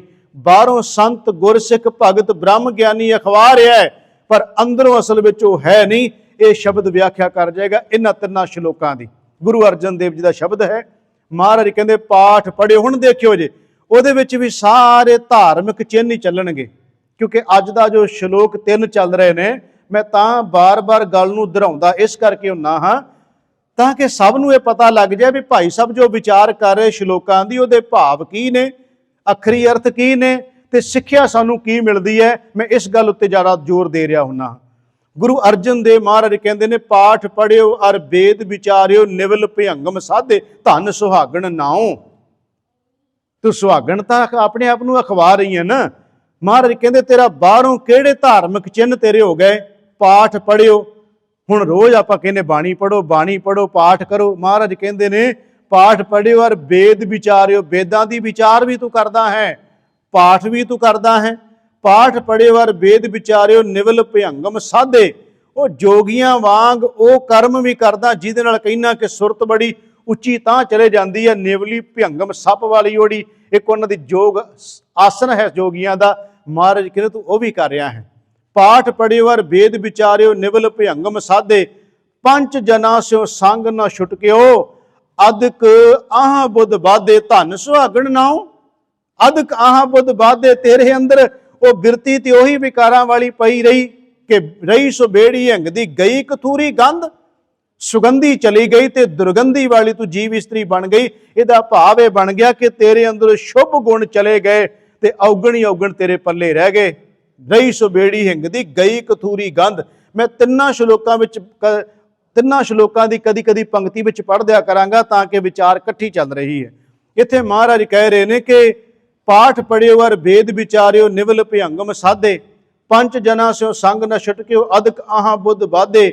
ਪਿਆਰੇ ਇਨ ਬਿਦ ਮਿਲਣ ਨਾ ਜਾਈ, ਧਨ ਸੁਹਾਗਣ ਨਾਉ ਬਣਨ ਵਾਲੀਏ। ਆ ਝਾਤ ਧਿਆਨ ਮਾਰ ਕੇ ਦੇਖੀ ਕਿ ਸਹੁਰੇ ਪਈਏ ਕੰਤ ਕੀ ਕੰਤ ਅਗੰਮ ਅਥਾ, ਨਾਨਕ ਸੋ ਸੁਹਾਗਣੀ ਜੋ ਭਾਵੈ ਬੇਪਰਵਾਹ। ਇੱਥੇ ਮਹਾਰਾਜ ਕਹਿ ਰਹੇ ਨੇ, ਗੁਰੂ ਅਰਜਨ ਦੇਵ ਮਹਾਰਾਜ ਜੀ, ਪਿਆਰੇ ਇਨ ਬਿਦ ਮਿਲ ਨਾ ਜਾਈ।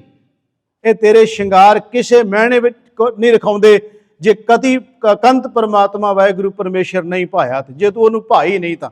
ਇੱਥੇ ਮਹਾਰਾਜ ਕਹਿੰਦੇ ਨੇ ਕਿ ਸਤਿਗੁਰੂ ਗੁਰੂ ਅਰਜਨ ਦੇਵ ਸੱਚੇ ਪਾਤਸ਼ਾਹ ਮਹਾਰਾਜ ਜੀ ਬਖਸ਼ਿਸ਼ ਕਰ ਰਹੇ ਨੇ ਕਿ ਪਿਆਰਿਓ ਇਨ ਬਿਦ ਮਿਲ ਨਾ ਜਾਈ, ਮੈਂ ਕੀਏ ਕਰਮ ਅਨੇਕਾਂ, ਹਾਰ ਪਰਿਓ ਸੁਆਮੀ ਕੇ ਦੁਆਰੇ ਦੀਜੇ ਬੁੱਧ ਬਬੇਕਾ। ਹੇ ਵਾਹਿਗੁਰੂ ਦੀ ਕਿਰਪਾ ਕਰਕੇ ਮੈਨੂੰ ਉਹ ਬੁੱਧੀ ਦੇ ਦਿਓ, ਉਹ ਸੋਝੀ ਦੇ ਦਿਓ ਜਿਸ ਨਾਲ ਮੈਂ ਆਪਣੇ ਪਤੀ ਨੂੰ ਭਾ ਜਾਵਾਂ। ਇਹਦਾ ਭਾਵ ਮਹਾਰਾਜ ਮੈਨੂੰ ਉਹ ਸੁਰਤ ਦਿਓ ਜਿਹਦੇ ਨਾਲ ਮੈਂ ਆਪਣੇ ਗੁਰੂ ਨੂੰ ਭਾ ਜਾਵਾਂ, ਆਪਣੇ ਪਰਮੇਸ਼ਰ ਨੂੰ ਭਾ ਜਾਵਾਂ। ਅੱਗੇ ਮਹਾਰਾਜ ਕਿਰਪਾ ਕਰਦੇ ਨੇ, ਪਿਆਰੇ ਇਨ ਬਿਦ ਮਿਲ ਨਾ ਜਾਈ, ਮੈਂ ਕੀਏ ਕਰਮ ਅਨੇਕਾ, ਹਾਰ ਪਰਿਓ ਸੁਆਮੀ ਕੇ ਦੁਆਰੇ ਦੀਜੇ ਬੁੱਧ ਵਿਵੇਕਾ। ਮੋਨ ਭਇਓ ਕਰਪਾਤੀ ਰਹਿਓ, ਨਗਨ ਫਿਰਿਓ ਬਨ ਮਾਹੀ।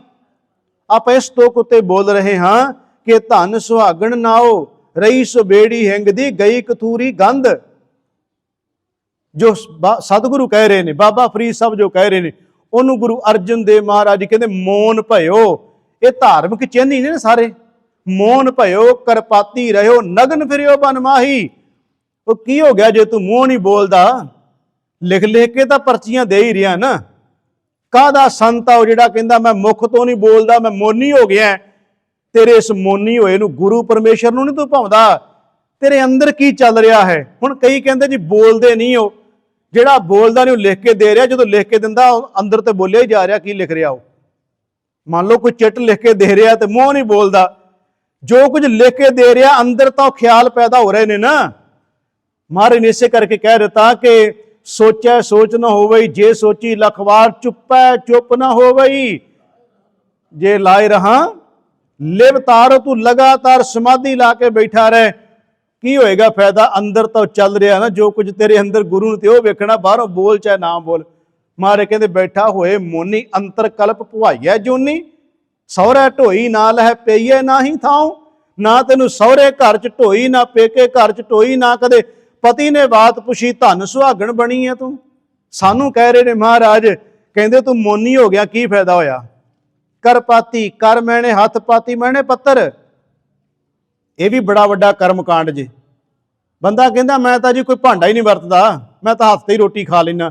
ਮਹਾਰਾਜ ਕਹਿੰਦੇ ਰੱਬ ਨੂੰ ਇਹਨਾਂ ਗੱਲਾਂ ਨਾਲ ਕੋਈ ਮਤਲਬ ਨਹੀਂ ਹੈ।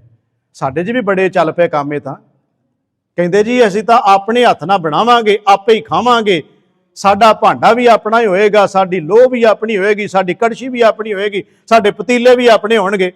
ਤੇ ਦਾਲਾਂ ਤੇ ਆਪਾਂ ਉੱਥੋਂ ਚੁੱਕ ਕੇ ਲਿਆਉਣੇ ਜਿੱਥੇ ਸਿਰਗਟਾਂ ਵੀ ਪੀ ਜਾਂਦੇ ਆ।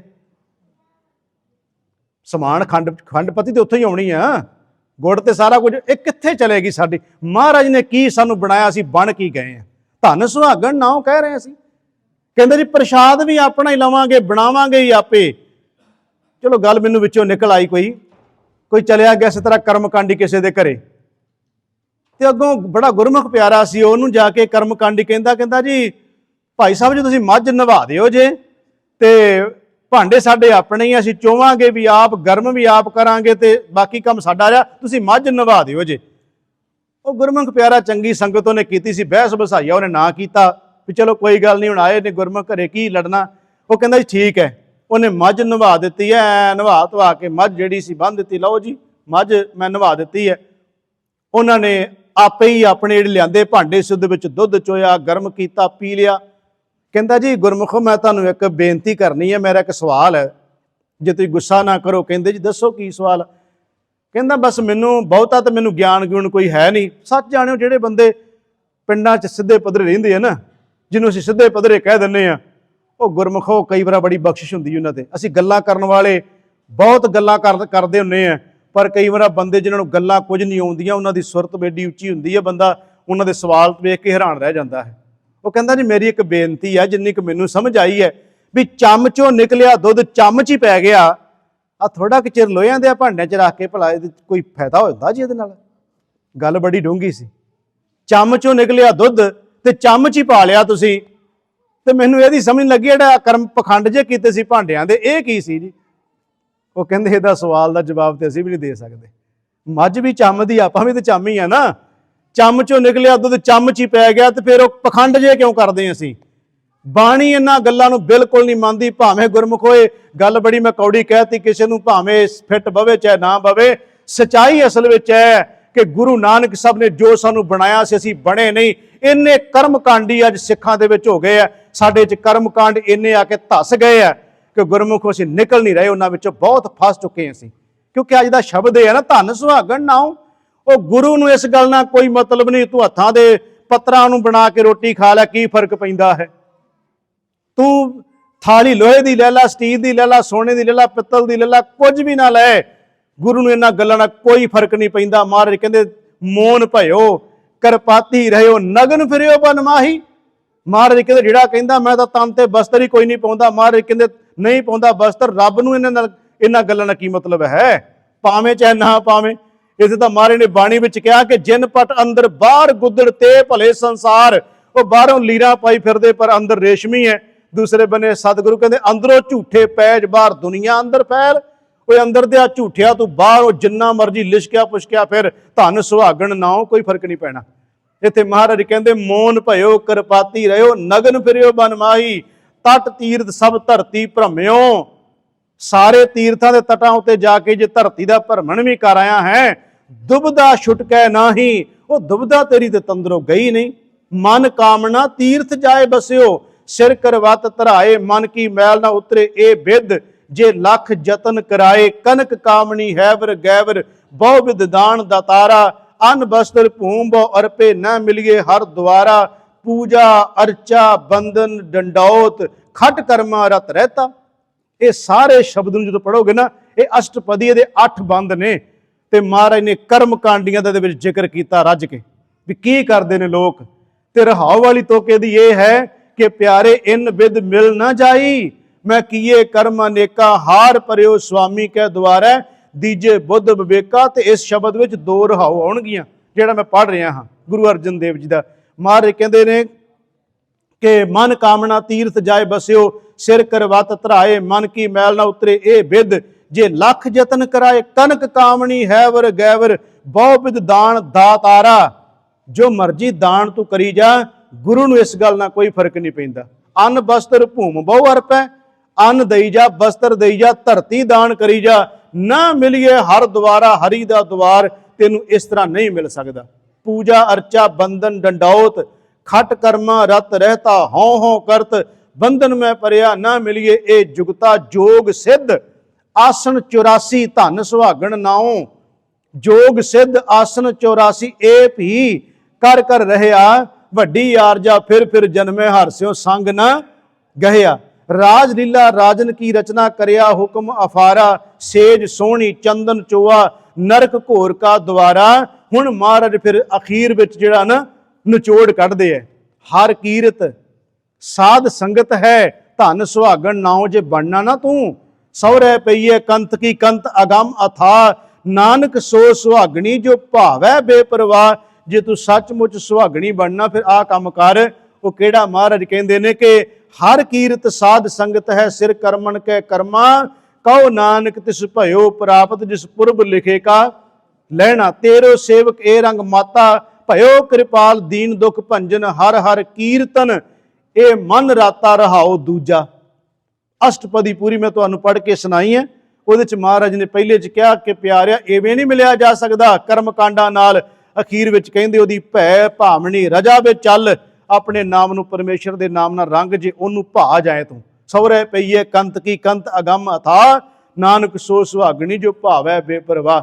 ਅੱਗੇ ਬਾਬਾ ਫਰੀਦ ਸਾਹਿਬ ਕਹਿੰਦੇ ਨਾਤੀ ਧੋਤੀ ਸੰਭਹੀ ਸੁੱਤੀ ਆਏ ਨਚਿੰਦ, ਫਰੀਦਾ ਰਹੀ ਸੋ ਬੇੜੀ ਹਿੰਗ ਦੀ ਗਈ ਕਥੂਰੀ ਗੰਧ। ਜਿਹੜੀਆਂ ਤੇਰੀਆਂ ਬਾਹਰੋਂ ਸੁਗੰਧੀਆਂ ਗੁਣਾਂ ਨਾਲ ਜਿਹੜਾ ਤੂੰ ਭਰਪੂਰ ਹੋਣਾ ਸੀ, ਬਾਹਰੀ ਤੌਰ ਤੇ ਗੁਣ ਕੁਝ ਨਹੀਂ, ਅੰਦਰ ਔਗਣੀ ਔਗਣਾ ਦੀ ਬਦਬੂ ਆ ਰਹੀ ਹੈ। ਤੇ ਸੱਚਮੁੱਚ ਇਸ ਤਰ੍ਹਾਂ ਹੀ ਹੁੰਦਾ ਗੁਰਮੁਖੋ। ਆਪਾਂ ਦੇਖਦੇ ਹਾਂ ਸਮਾਜ ਵਿੱਚ ਜੋ ਹੋ ਰਿਹਾ ਸਾਡੇ ਸਾਹਮਣੇ ਹੀ ਹੈ ਨਾ। ਬਾਹਰੋਂ ਸਾਨੂੰ ਕਸਤੂਰੀ ਵਾਂਗੂ ਸੁਗੰਧੀਆਂ ਲੱਗਦੀਆਂ ਨੇ, ਅੰਦਰ ਦੁਰਗੰਧੀਆਂ ਭਰੀਆਂ ਪਈਆਂ ਨੇ। ਭਾਈ ਗੁਰਦਾਸ ਜੀ ਨੇ ਨਾ ਬੜੇ ਪਿਆਰੇ ਬਚਨ ਕਹੇ ਨੇ, ਉਹ ਬੜਾ ਸੌਖਾ ਸਮਝ ਆ ਜਾਏਗਾ ਵੀ ਧਨ ਸੁਹਾਗਣ ਨਾਉ ਕੀ ਹੈ। ਭਾਈ ਸਾਹਿਬ ਕਹਿੰਦੇ ਨੇ ਜਿਵੇਂ ਸਿੰਬਲ ਦਾ ਰੁੱਖ ਦੀ ਉਦਾਹਰਨ ਦਿੰਦੇ ਆ। ਇਹ ਜਿਹੜਾ ਮੈਂ ਸ਼ਬਦ ਪੜ੍ਹਨ ਲੱਗਿਆ ਨਾ ਭਾਈ ਗੁਰਦਾਸ ਜੀ ਦਾ, ਇਹ ਵੀ ਇਹਨਾਂ ਤਿੰਨਾਂ ਸ਼ਲੋਕਾਂ ਦੀ ਵਿਆਖਿਆ ਕਰ ਜਾਏਗਾ। ਭਾਈ ਸਾਹਿਬ ਜੀ ਕਹਿੰਦੇ ਨੇ ਕਿ ਜਿਵੇਂ ਸਿੰਬਲ ਦਾ ਰੁੱਖ ਇਹ ਜ਼ਮੀਨ ਵਿੱਚ ਬਹੁਤ ਡੂੰਘਾ ਹੁੰਦਾ ਹੈ, ਇਹਦੀਆਂ ਜੜ੍ਹਾਂ ਜ਼ਮੀਨ 'ਚ ਬਹੁਤ ਡੂੰਘੀਆਂ ਹੁੰਦੀਆਂ ਨੇ, ਤੇ ਸਿੰਬਲ ਦਾ ਰੁੱਖ ਉੱਚਾ ਬਹੁਤ ਹੁੰਦਾ ਹੈ, ਉੱਚਾ ਵੀ ਬਹੁਤ ਹੈ, ਜ਼ਮੀਨ ਵਿੱਚ ਵੀ ਇਹਦੀਆਂ ਜੜ੍ਹਾਂ ਗਈਆਂ ਹੋਈਆਂ ਨੇ। ਇਹਦੇ ਫੁੱਲ ਬਹੁਤ ਸੋਹਣੇ ਨੇ, ਫਲ ਬੜੇ ਸੋਹਣੇ ਨੇ, ਹੈ ਸੋਹਣੇ ਨੇ, ਪਰ ਕੰਮ ਨਹੀਂ ਕਿਸੇ ਆਉਂਦੇ। ਮਹਾਰਾਜ ਨੇ ਆਸਾ ਦੀ ਵਾਰ ਵਿੱਚ ਵੀ ਸ਼ਬਦ ਵਰਤਿਆ ਹੈ। ਤੇ ਭਾਈ ਗੁਰਦਾਸ ਕਹਿੰਦੇ ਕੰਮ ਨਹੀਂ ਆਉਂਦੇ। ਜਿਹੜਾ ਤੋਤਾ ਪੰਛੀ ਹੈ ਉਹ ਸਿੰਬਲ ਦੀ ਉਚਾਈ ਦੇਖ ਕੇ, ਉਹਦੇ ਫੁੱਲ ਵੇਖ ਕੇ, ਉਹਦੇ ਫਲ ਵੇਖ ਕੇ ਪ੍ਰਭਾਵਿਤ ਹੋ ਜਾਂਦਾ ਤੇ ਆ ਕੇ ਸਿੰਬਲ ਦੇ ਰੁੱਖ ਉੱਤੇ ਬਹਿ ਜਾਂਦਾ ਹੈ। ਜਦੋਂ ਸਿੰਬਲ ਦੇ ਰੁੱਖ ਤੇ ਬੈਠ ਕੇ ਉਹਦੇ ਫਲ ਵਿੱਚ ਆਪਣੀ ਚੁੰਝ ਮਾਰਦਾ ਹੈ, ਫਲ ਵਿੱਚੋਂ ਪਦਾਰਥ ਤਾਂ ਕੋਈ ਨਹੀਂ ਨਿਕਲਦਾ, ਉਹਦੇ ਵਿੱਚ ਚੁੰਝ ਫਸ ਜਾਂਦੀ ਹੈ, ਲਟਕਦਾ ਮਰ ਜਾਂਦਾ ਹੈ। ਇਉਂ ਜਿਹੜਾ ਸਿੰਬਲ ਦਾ ਰੁੱਖ ਹੈ ਨਾ, ਇਉਂ ਤੋਤੇ ਨੂੰ ਮਾਰਦਾ ਹੈ ਉਹ। ਇਹਦੇ ਹੁਣ ਭਾਵ ਅਰਥ ਕੀ ਹੋ ਗਿਆ, ਮੈਂ ਪਹਿਲਾਂ ਸ਼ਬਦ ਤੁਹਾਨੂੰ ਬਾਅਦ ਚ ਪੜ੍ਹ ਕੇ ਸੁਣਾਉਣਾ ਹੈ ਕਿ ਕਹਿਣਾ ਮੈਂ ਕੀ ਚਾਹੁੰਦਾ ਹਾਂ। ਗੁਰਮੁਖੋ, ਜਿਹੜਾ ਜ਼ਮੀਨ ਵਿੱਚ ਉਹਦੇ ਜੜ੍ਹਾਂ ਚਲੀਆਂ ਗਈਆਂ, ਅਸਮਾਨ ਤੱਕ ਬੜਾ ਉੱਚਾ ਹੈ, ਫੁੱਲ ਤੇ ਫਲ ਬੜੇ ਸੋਹਣੇ ਵੇਖਣ ਨੂੰ ਲੱਗਦੇ ਆ, ਇਹਦਾ ਮਤਲਬ ਹੋ ਗਿਆ ਬਾਹਰੀ ਦਿੱਖ। ਅਸੀਂ ਕਹਿੰਦੇ ਬੱਲੇ ਬੱਲੇ ਉਹ ਸਾਧ ਦੀ ਤਾਂ ਬੜੀ ਦੂਰ ਤੱਕ ਪਹੁੰਚ ਹੈ, ਜਿਸ ਤੱਕ ਮਰਜ਼ੀ ਪਹੁੰਚ ਹੋਵੇ, ਕੀ ਫਰਕ ਪੈਂਦਾ ਹੈ। ਉੱਚਾ ਲੰਮਾ ਝੰਟਲਾ ਭਾਈ ਗੁਰਦਾਸ ਨੇ ਕਹਿਣਾ, ਜਿਹੜਾ ਮੈਂ ਸ਼ਬਦ ਪੜ੍ਹਨਾ ਹੈ, ਉਹਦੀਆਂ ਜੜ੍ਹਾਂ ਬੜੀਆਂ ਡੂੰਘੀਆਂ ਨੇ, ਅਸਮਾਨ ਨੂੰ ਛੂੰਹਦਾ ਹੈ। ਉਹਦਾ ਜਿੱਡਾ ਮਰਜ਼ੀ ਡੇਰਾ ਹੋਵੇ, ਜਿੰਨੀਆਂ ਮਰਜ਼ੀ ਉਹਦੀਆਂ ਸਰਕਾਰਾਂ ਨਾਲ ਪਹੁੰਚਾ ਹੋਣ, ਜਿੰਨਾ ਮਰਜ਼ੀ ਦੁਨੀਆ ਉਹਦੇ ਕੋਲ ਕਰੋੜਾਂ ਮਗਰ ਲੱਗੀ ਹੋਵੇ, ਯਾਦ ਰੱਖਿਓ ਇਸ ਗੱਲ ਦਾ ਪਰਮਾਤਮਾ ਉੱਤੇ ਕੋਈ ਪ੍ਰਭਾਵ ਨਹੀਂ ਪੈਂਦਾ ਵੀ ਇਸ ਬੰਦੇ ਦੇ ਕੋਲ ਇੰਨੀ ਦੁਨੀਆ ਆਉਂਦੀ ਹੈ, ਇਸ ਬੰਦਾ ਲਿਬਾਸ ਇੰਨਾ ਵਧੀਆ ਹੈ, ਇਹਦੇ ਸਿਰਾਂ ਉੱਤੇ ਸੋਨੇ ਦੇ ਛਤਰ ਝੁਲਦੇ ਨੇ, ਇਹਦੇ ਕੋਲੇ ਰਾਜੇ ਮਹਾਰਾਜੇ ਵਜ਼ੀਰ ਤੇ ਦੁਨੀਆ ਦੀ ਧਨ ਦੌਲਤ ਇਹਦੇ ਕੋਲੇ ਆਉਂਦੀ ਹੈ। ਇੰਨਾ ਕੁਝ ਵੇਖ ਕੇ ਲੋਕ ਪ੍ਰਭਾਵਿਤ ਹੋ ਜਾਂਦੇ। ਆਖਿਰਕਾਰ ਤਾਂ ਕੋਈ ਗੱਲ ਹੈ ਤਾਂ ਦੁਨੀਆ ਜਾਂਦੀ ਹੈ ਨਾ, ਮਗਰ ਲੱਗੀ ਹੈ। ਆਹ ਹੈ ਭਾਈ ਗੁਰਦਾਸ ਜੋ ਕਹਿਣਾ ਚਾਹੁੰਦੇ ਆ। ਕਹਿੰਦੇ ਉੱਚਾ ਲੰਮਾ ਝੰਟਲਾ ਵਿੱਚ ਬਾਗ ਦਸੰਦਾ, ਸਿੰਬਲ ਦਾ ਰੁੱਖ ਬੜਾ ਉੱਚਾ ਹੈ, ਉੱਚਾ ਲੰਮਾ ਝੰਟਲਾ ਵਿੱਚ ਬਾਗ ਦਸੰਦਾ, ਮੋਟਾ ਮੁੱਢ ਪਤਾਲ ਜੜ ਬੋ ਗਰਭ ਕਰੰਤਾ, ਪੱਤ ਸਪੱਤਰ ਸੋਹਣੇ ਵਿਸਥਾਰ ਬਣੰਦਾ। ਤੇ ਭਾਈ ਸਾਹਿਬ ਜੀ ਕਹਿੰਦੇ ਨੇ ਫੁੱਲ ਰੱਤੇ, ਇਹਦੇ ਲਾਲ ਫੁੱਲ ਹੁੰਦੇ ਆ, ਫਲ ਬਕ ਬਕੇ, ਫੁੱਲ ਰੱਤੇ ਫਲ ਬਕ ਬਕੇ ਹੋਏ ਆ ਫਲ ਫਲੰਦਾ, ਸਾਵਾ ਤੋਤਾ ਚੂਹ ਚੂਹਾ ਤਸ ਦੇਖ ਭਲੰਦਾ। ਜਿਹੜਾ ਸਧਾਰਨ ਬੰਦਾ ਨਾ ਵਿਚਾਰਾ, ਜਿਹਨੂੰ ਨਹੀਂ ਕਿਸੇ ਗੱਲ ਦੀ ਸਮਝ, ਉਹ ਭੁੱਲ ਜਾਂਦਾ ਹੈ, ਤੋਤੇ ਵਾਂਗੂ ਉਹ ਭੁੱਲ ਜਾਂਦਾ ਬਾਹਰੋਂ ਦੇਖ ਵੇਖ ਕੇ। ਭਾਈ ਗੁਰਦਾਸ ਜੀ ਕਹਿੰਦੇ ਸਾਵਾ ਤੋਤਾ ਚੋ ਚੂਹਾ ਤਸ ਦੇਖ ਭਲੰਦਾ, ਪਿੱਛੋਂ ਦੇ ਪਛਤਾਏ ਦਾ ਉਹ ਫਲ ਨਾ ਲਹੰਦਾ। ਉਦੋਂ ਉਹਨੂੰ ਪਤਾ ਲੱਗ ਜਾਂਦਾ ਬੰਦਿਆਂ ਨੂੰ, ਬਾਅਦ ਵਿੱਚ ਜਿਹਨੂੰ ਪਿਤਾ ਪਿਤਾ ਕਹਿੰਦੇ ਸੀ, ਪਿਤਾ ਤੇ ਕਿੰਨੀਆਂ ਬਲਾਤਕਾਰਾਂ ਚ ਅੰਦਰ ਚਲਿਆ ਗਿਆ, ਮੋਟਾ ਮੁੱਢ ਪਤਾਲ ਜੜ ਬਣਿਆ ਸੀ ਨਾ। ਉਦੋਂ ਪਤਾ ਲੱਗਾ ਜਦੋਂ ਜਿਹਨੂੰ ਬਾਪੂ ਬਾਪੂ ਕਹਿੰਦੇ ਸੀ, ਬਾਪੂ ਬਾਪੂ ਕਹਿ ਕੇ ਲੋਕੀ ਉਹਦੇ ਕੋਲ ਜਾਂਦੇ ਸੀ, ਜਦੋਂ ਬਾਪੂ ਦਾ ਪਤਾ ਲੱਗਿਆ ਵੀ ਬਾਪੂ ਤੇ ਆਪਣਾ ਹੀ ਪਰਿਵਾਰ ਵਿੱਚ ਲਾਈ ਬੈਠਾ ਸੀ ਕਰਮ, ਉਹ ਸਾਰੇ ਜਿਹੜੇ ਵਿਭਚਾਰਾਂ ਦੇ ਵਿੱਚ ਧੀ ਵੀ ਲਾਈ ਸੀ, ਧੀ ਪੁੱਤ ਵੀ ਲਾਇਆ ਸੀ ਤੇ ਮਾਂ ਵੀ ਲਾਈ ਸੀ, ਉਹ ਬਾਪੂ ਮੁੜ ਕੇ ਕਿੱਧਰ ਚਲਿਆ ਗਿਆ। ਮੈਂ ਤਾਂ ਉਹਦਾ ਪ੍ਰਮਾਣ ਇਸ ਕਰਕੇ ਨਾਲ ਹੀ ਦੇ ਦਿੰਦਾ ਵੀ ਗੱਲ ਉਸੇ ਵੇਲੇ ਸੁਰਤ ਚ ਆ ਜਾਂਦੀ ਵੀ ਮੈਂ ਕਹਿਣਾ ਕੀ ਚਾਹੁੰਦਾ। ਕਿ ਸਿੰਬਲ ਦੇ ਰੁੱਖ ਬਣ ਕੇ ਜਿਹੜੇ ਬਾਹਰੋਂ ਵਿਖਾਉਂਦੇ ਆ, ਉਹ ਫਿਰ ਲੋਕ ਭੁੱਲ ਗਏ ਵੀ ਅਸੀਂ ਤਾਂ ਕੁਝ ਹੋਰ ਸਮਝ ਕੇ ਆ ਗਏ ਸੀ। ਫਿਰ ਸਾਵਾ ਤੋਤਾ ਚੋਹ ਚੂਹਾ ਦਸ ਦੇਖ ਭਲੰਦਾ, ਪਿੱਛੋਂ ਦੇ ਪਛਤਾਏ ਦਾ ਉਹ ਫਲ ਨਾ ਲਹੰਦਾ। ਉਹ ਜਿਹੜੀ ਕੰਮ ਵਾਸਤੇ ਗਏ ਸੀ, ਕਹਿੰਦੇ ਸਾਨੂੰ ਤੇ ਮਿਲਿਆ ਹੀ ਉੱਥੋਂ ਉਹ ਕੁਝ ਨਹੀਂ, ਅਸੀਂ ਤਾਂ ਆਪਣੇ ਪੱਲੇ ਬਦਨਾਮੀ ਖੱਟ ਕੇ ਆ ਗਏ ਹਾਂ। ਜੋ ਸਤਿਗੁਰੂ ਦੀ ਬਾਣੀ ਅੱਜ ਕਹਿ ਰਹੀ ਹੈ, ਬੜੇ ਡੂੰਘੇ ਸ਼ਬਦ ਨੇ ਬਾਬਾ ਫਰੀਦ ਸਾਹਿਬ ਨੇ ਜਿਹੜੇ ਅੱਜ ਵਰਤੇ ਹੈ। बाहरों बड़े सौखे जे लगते है कि सौरे ढोई नाल है पईए ना ही थाओ, कि फिर वातरी ने पूछे धन सुहागण ना हो। बाहरों बड़े सौखे जे लगते जे, बड़े गहरे भाव ने। सिखा तू जो कुछ बाहरों दिखा रहा विखावा ना कर, जो गुरु कहता है तू वो कर। मैं समाप्ति करने वाले बन्ने आ रहा है। 2 गुरु गोबिंद सिंह के बचन मैं तुहानूं अज सुणाने हैं। जिहड़ा असीं अमृत वेले नितनेम करते हैं ना, ਉਹਦੇ 'ਚ ਅਸੀਂ ਜਾਪ ਸਾਹਿਬ ਤੋਂ ਬਾਅਦ ਸਵਈਏ ਪੜ੍ਹਦੇ ਹਾਂ। ਜਾਪ ਸਾਹਿਬ ਤੇ ਸਵਈਏ ਇਹ ਗੁਰੂ ਗੋਬਿੰਦ ਸਿੰਘ ਦੀ ਬਾਣੀ ਹੈ। 33 ਸਵਈਏ, 33 ਸਵਈਆਂ ਵਿੱਚੋਂ ਜਿਹੜੇ ਅਸੀਂ ਅੰਮ੍ਰਿਤ ਵੇਲੇ ਪੜ੍ਹਦੇ ਨਾ ਜਾਪ ਸਾਹਿਬ ਤੋਂ ਬਾਅਦ, ਉਹ 33 ਸਵਈਆਂ ਵਿੱਚੋਂ 10 ਸਵਈਏ ਨੇ। ਉਹਨਾਂ 33 ਸਵਈਆਂ ਵਿੱਚੋਂ ਮੈਂ ਤੁਹਾਨੂੰ 2 ਸਵਈਏ ਮਹਾਰਾਜ ਦੇ ਸੁਣਾਉਣੇ ਆ ਅੱਜ ਦੇ ਸ਼ਲੋਕਾਂ ਦੀ ਵਿਆਖਿਆ ਕਰਨ ਲਈ। ਗੁਰੂ ਗੋਬਿੰਦ ਸਿੰਘ ਸੱਚੇ ਪਾਤਸ਼ਾਹ ਮਹਾਰਾਜ ਜੀ ਕਹਿੰਦੇ ਨੇ कि काहे को डिंब करे मन मूर्ख, डिंब करे अपनी पत खवाए हैं, धन सुहागण नाओ अखवाउण वालिया। आ ध्यान रखी, डिंब दा अर्थ है पखंड करना। काहे को डिंब करे मन मूर्ख, डिंब करे अपनी पत खवाए हैं, काहे को लोग ठगे ठग लोगन, लोग गयो पर लोग गवाए हैं, सौरे ढोई नाल लै पईए ना ही थाओ। जो बाबा फरीद साहब कहते उन्होंने गुरु गोबिंद सिंह कह रहे हैं कि काहे को डिंब करे मन मूर्ख, डिंब करे अपनी पत खवाए हैं, काहे को लोग ठगे ठग लोगन, लोग गयो पर लोग गवाए हैं, दीन दयाल की ठौर जहां। जे तू धन सुहागण नाम बनना ना, फिर दीन दयाल की ठौर जहां, जिथे वाहिगुरू परमात्मा दा टिकाणा है, मारे कहते उत्थे पहुंचण लई तैनूं कुछ करना पैना है। दीन दयाल की ठौर जहां, तै ठौर विखै तोहे ठौर न ऐ है, काहे को सतगुरु मारे कहते काहे को लोग ठगे ठग लोगन, लोग गयो पर लोग गवाए हैं। बाबा फरीद साहब कह रहे हैं कि सौरे ढोई नाल है पईए ना ही थाओ। ਇਹਦਾ मतलब कि लोक ते परलोक। गुरु गोबिंद सिंह महाराज कहते काहे को लोग डगे ठग लोगन, लोग गयो परलोक गवाए हैं। तू अपना लोक भी गवा लिया ते परलोक भी गवा लिया। दूसरा सवैया एक होर महाराज दा, ਉਹਦੇ ਚ ਮਾਰੇ ਕਹਿੰਦੇ ਆਖਣ ਭੀਤਰ ਤੇਲ ਕੋ ਡਾਰ ਸੋ ਲੋਗਣ ਨੀਰ ਬਹਾਏ ਦਿਖਾਵੇ। ਇਹਦੇ ਮੈਂ ਅਰਥ ਤਾਂ ਕਰ ਦਿਆਂਗਾ, ਥੋੜਾ ਜਿਹਾ ਅਰਥ ਕਰਨੇ ਪੈਣੇ ਆ। ਆਖਣ ਭੀਤਰ, ਆਖਾਂ ਦੇ ਵਿੱਚ ਭੀਤਰ ਮੈਨੇ ਵਿੱਚ, ਤੇਲ ਕੋ ਡਾਰ। ਕਈ ਬੰਦੇ ਕੀ ਕਰਦੇ ਐ ਕਿ ਲੋਕਾਂ ਤੇ ਪ੍ਰਭਾਵ ਪਾਉਣ ਲਈ, ਲੋਕਾਂ ਨੂੰ ਮਗਰ ਲਾਉਣ ਦੇ ਲਈ ਉਹ ਆਪਣੇ ਅੱਖਾਂ ਵਿੱਚ ਇਹੋ ਕਹਿ ਲਓ ਤੇਲ ਪਾ ਲੈਂਦੇ ਥੋੜਾ ਜਿਹਾ। ਵੈਸੇ ਪਾਉਣ ਦੀ ਵੀ ਲੋੜ ਨਹੀਂ ਪੈਂਦੀ। ਸਰੋਂ ਹੋਵੇ ਨਾ ਜਿਹੜੀ ਅਸਲੀ ਸਰੋਂ, असली सरों का तेल कढ़िया होवे ते माड़ा जिहा हत्थां नूं ला के अपने चेहरे ते ला के वेखो किवें फिर साड़ पैंदा, अखां चों पानी किवें चलदा। आपां पता ही आपां सारिआं नूं। महाराज कहंदे ने, गुरु गोबिंद सिंह महाराज कहंदे, ओ पखंडिया तू अपणियां अखां विच तेल पा के सिर्फ पखंड कर रहा है। तेरे अखां विचों तबक तब करदा नीर वगदा ते लोकी कहंदे बल्ले बल्ले विराग चलिया गया। ये सारिआं ते गल नहीं टुकदी, क्योंकि अज गल चल रही सिर्फ पखंड उत्ते। बाबा फरीद साहब जो कह रहे हैं कि धन सुहागण नाव ते रखा लिया, पर सुहागण बन तां सही। अज दी गल अपनी कर्मकांड पखंड ते चल रही है। पर जो यही असी गल कहनी होगी गुरु ग्रंथ साहब की बाणी चों, जो अगे चल के शब्द आने बिरहा, बिरहा की है बिरहा तू सुल्तान। उत्थे बिरहा दा अर्थ है जिहदे अंदरों बिरहा पैदा ही नहीं होया, वो तन नहीं, उत्ते मसान मड़ी है। ये बाबा फरीद साहब के अगे जाके श्लोक आने हैं। वो गुरमुखों किते शब्द सुनते हैं, कीर्तन सुनते हैं, पाठ सुनते हैं, गुरु गोबिंद सिंह महाराज के बच्चों की शहादत सुनते हैं, किते अखां च पानी आ जाए तो उन्होंने असीं पखंड नहीं कहांगे। वो एक वैराग है कि कोई गल एडी वड्डी गुरु की चलती होवे, शहादत की चलती होवे, साहिबजादे की चलती होवे, सुभाविक साडियां अखां विचों पानी आ जाए, उस नूं असीं इस गल ते नहीं टिकावांगे भी पखंड करता है। वो चीज़ एक होर है।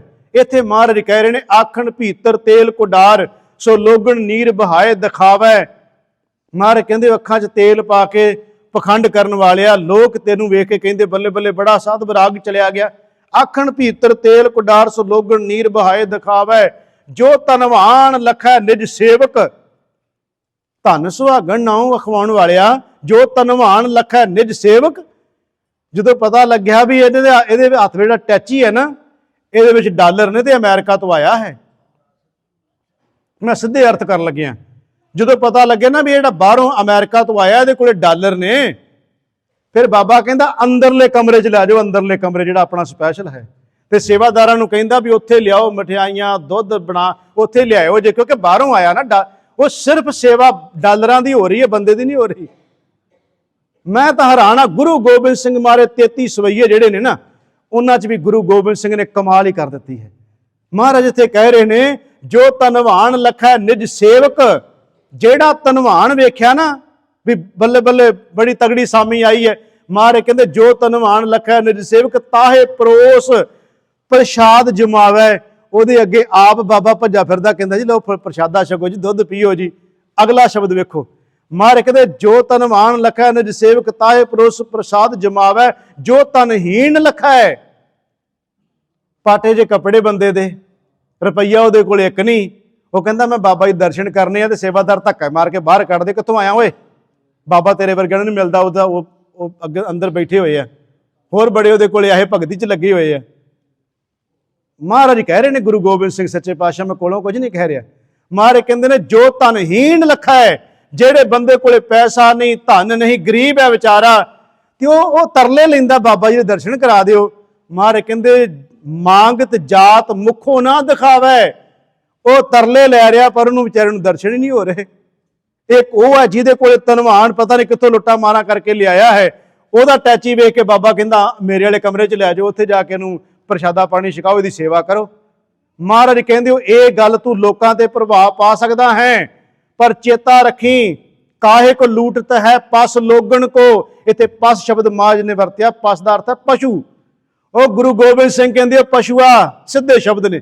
ਮਹਾਰਾਜ ਕਹਿੰਦੇ ਪਸ਼ੂਆ, ਲੋਕਾਂ ਨੂੰ ਤੂੰ ਇਹ ਪਖੰਡ ਕਰ ਕਰਕੇ ਠੱਗ ਠੱਗ ਕੇ ਜੋ ਵਿਖਾ ਰਿਹਾ, ਚੇਤੇ ਰੱਖੀ ਪ੍ਰਮਾਤਮਾ ਦੀ ਹਜ਼ੂਰੀ ਵਿੱਚ ਸਭ ਕੁਝ ਪਤਾ ਲੱਗ ਰਿਹਾ ਵੀ ਤੂੰ ਕੀ ਕਰ ਰਿਹਾ।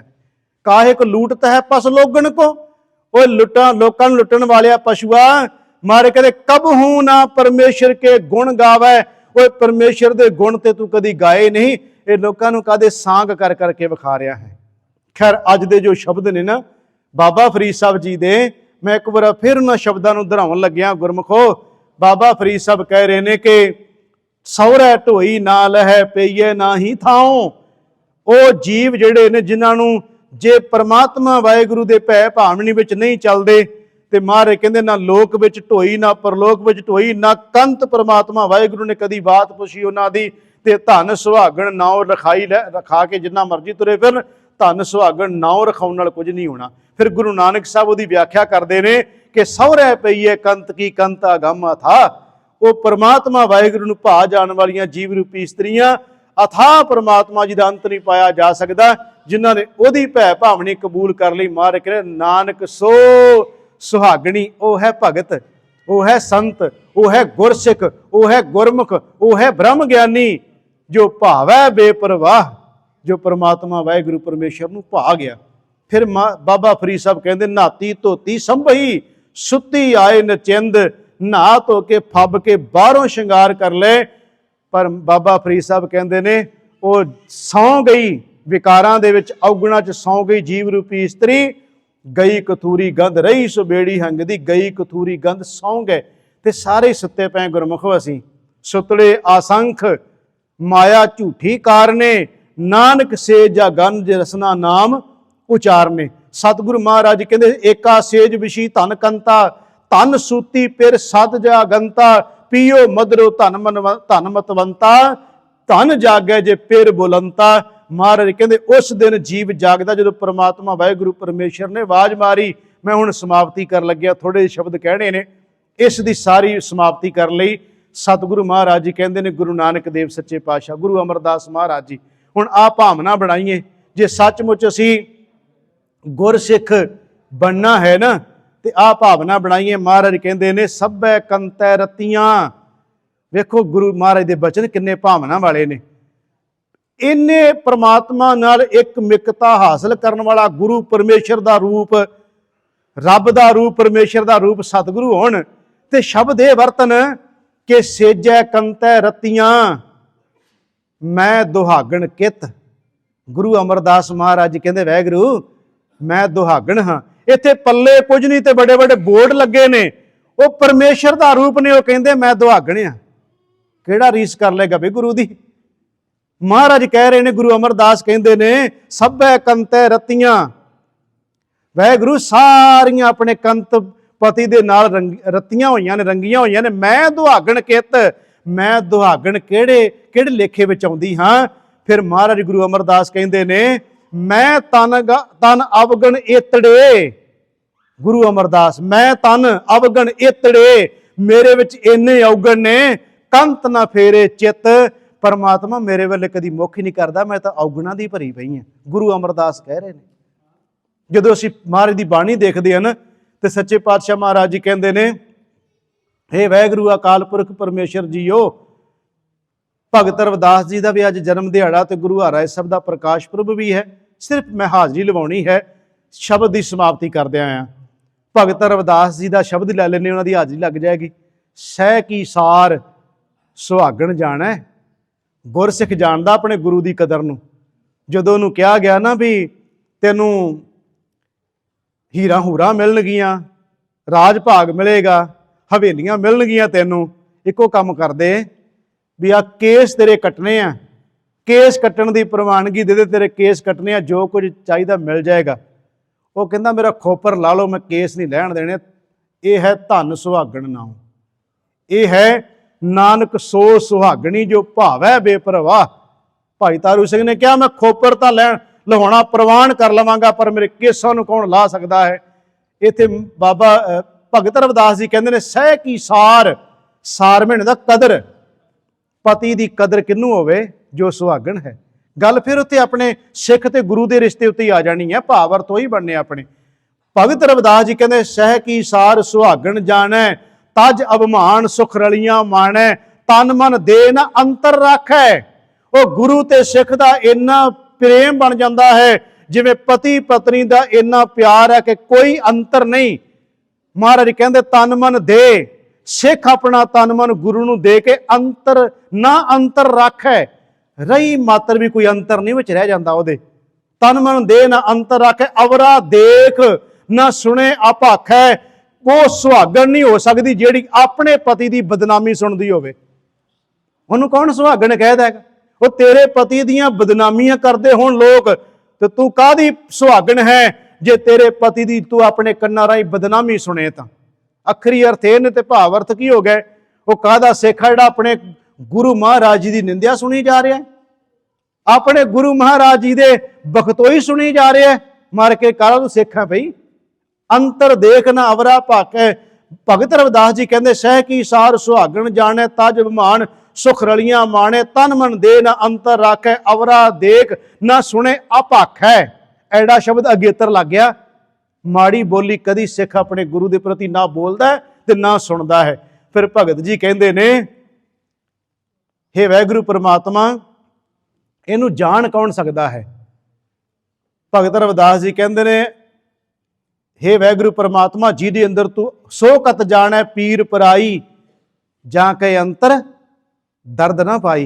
कौन इस गल नूं समझे जिहदे अंदर वाहिगुरू परमात्मा तो दर्द ही नहीं पाया। दुखी दुहागण दोए पखहीनी, जिन नाह निरंतर भगत ना कीनी। यह रविदास भगत जी का शब्द सी कि वह असल में जिहड़ियां जीव रूपी इस्त्रियां ने, जिन्होंने परमात्मा वाहिगुरू परमेश्वर की कदर जान लई, वो अपने मालक के दर का कदी दर नहीं छड्डदियां।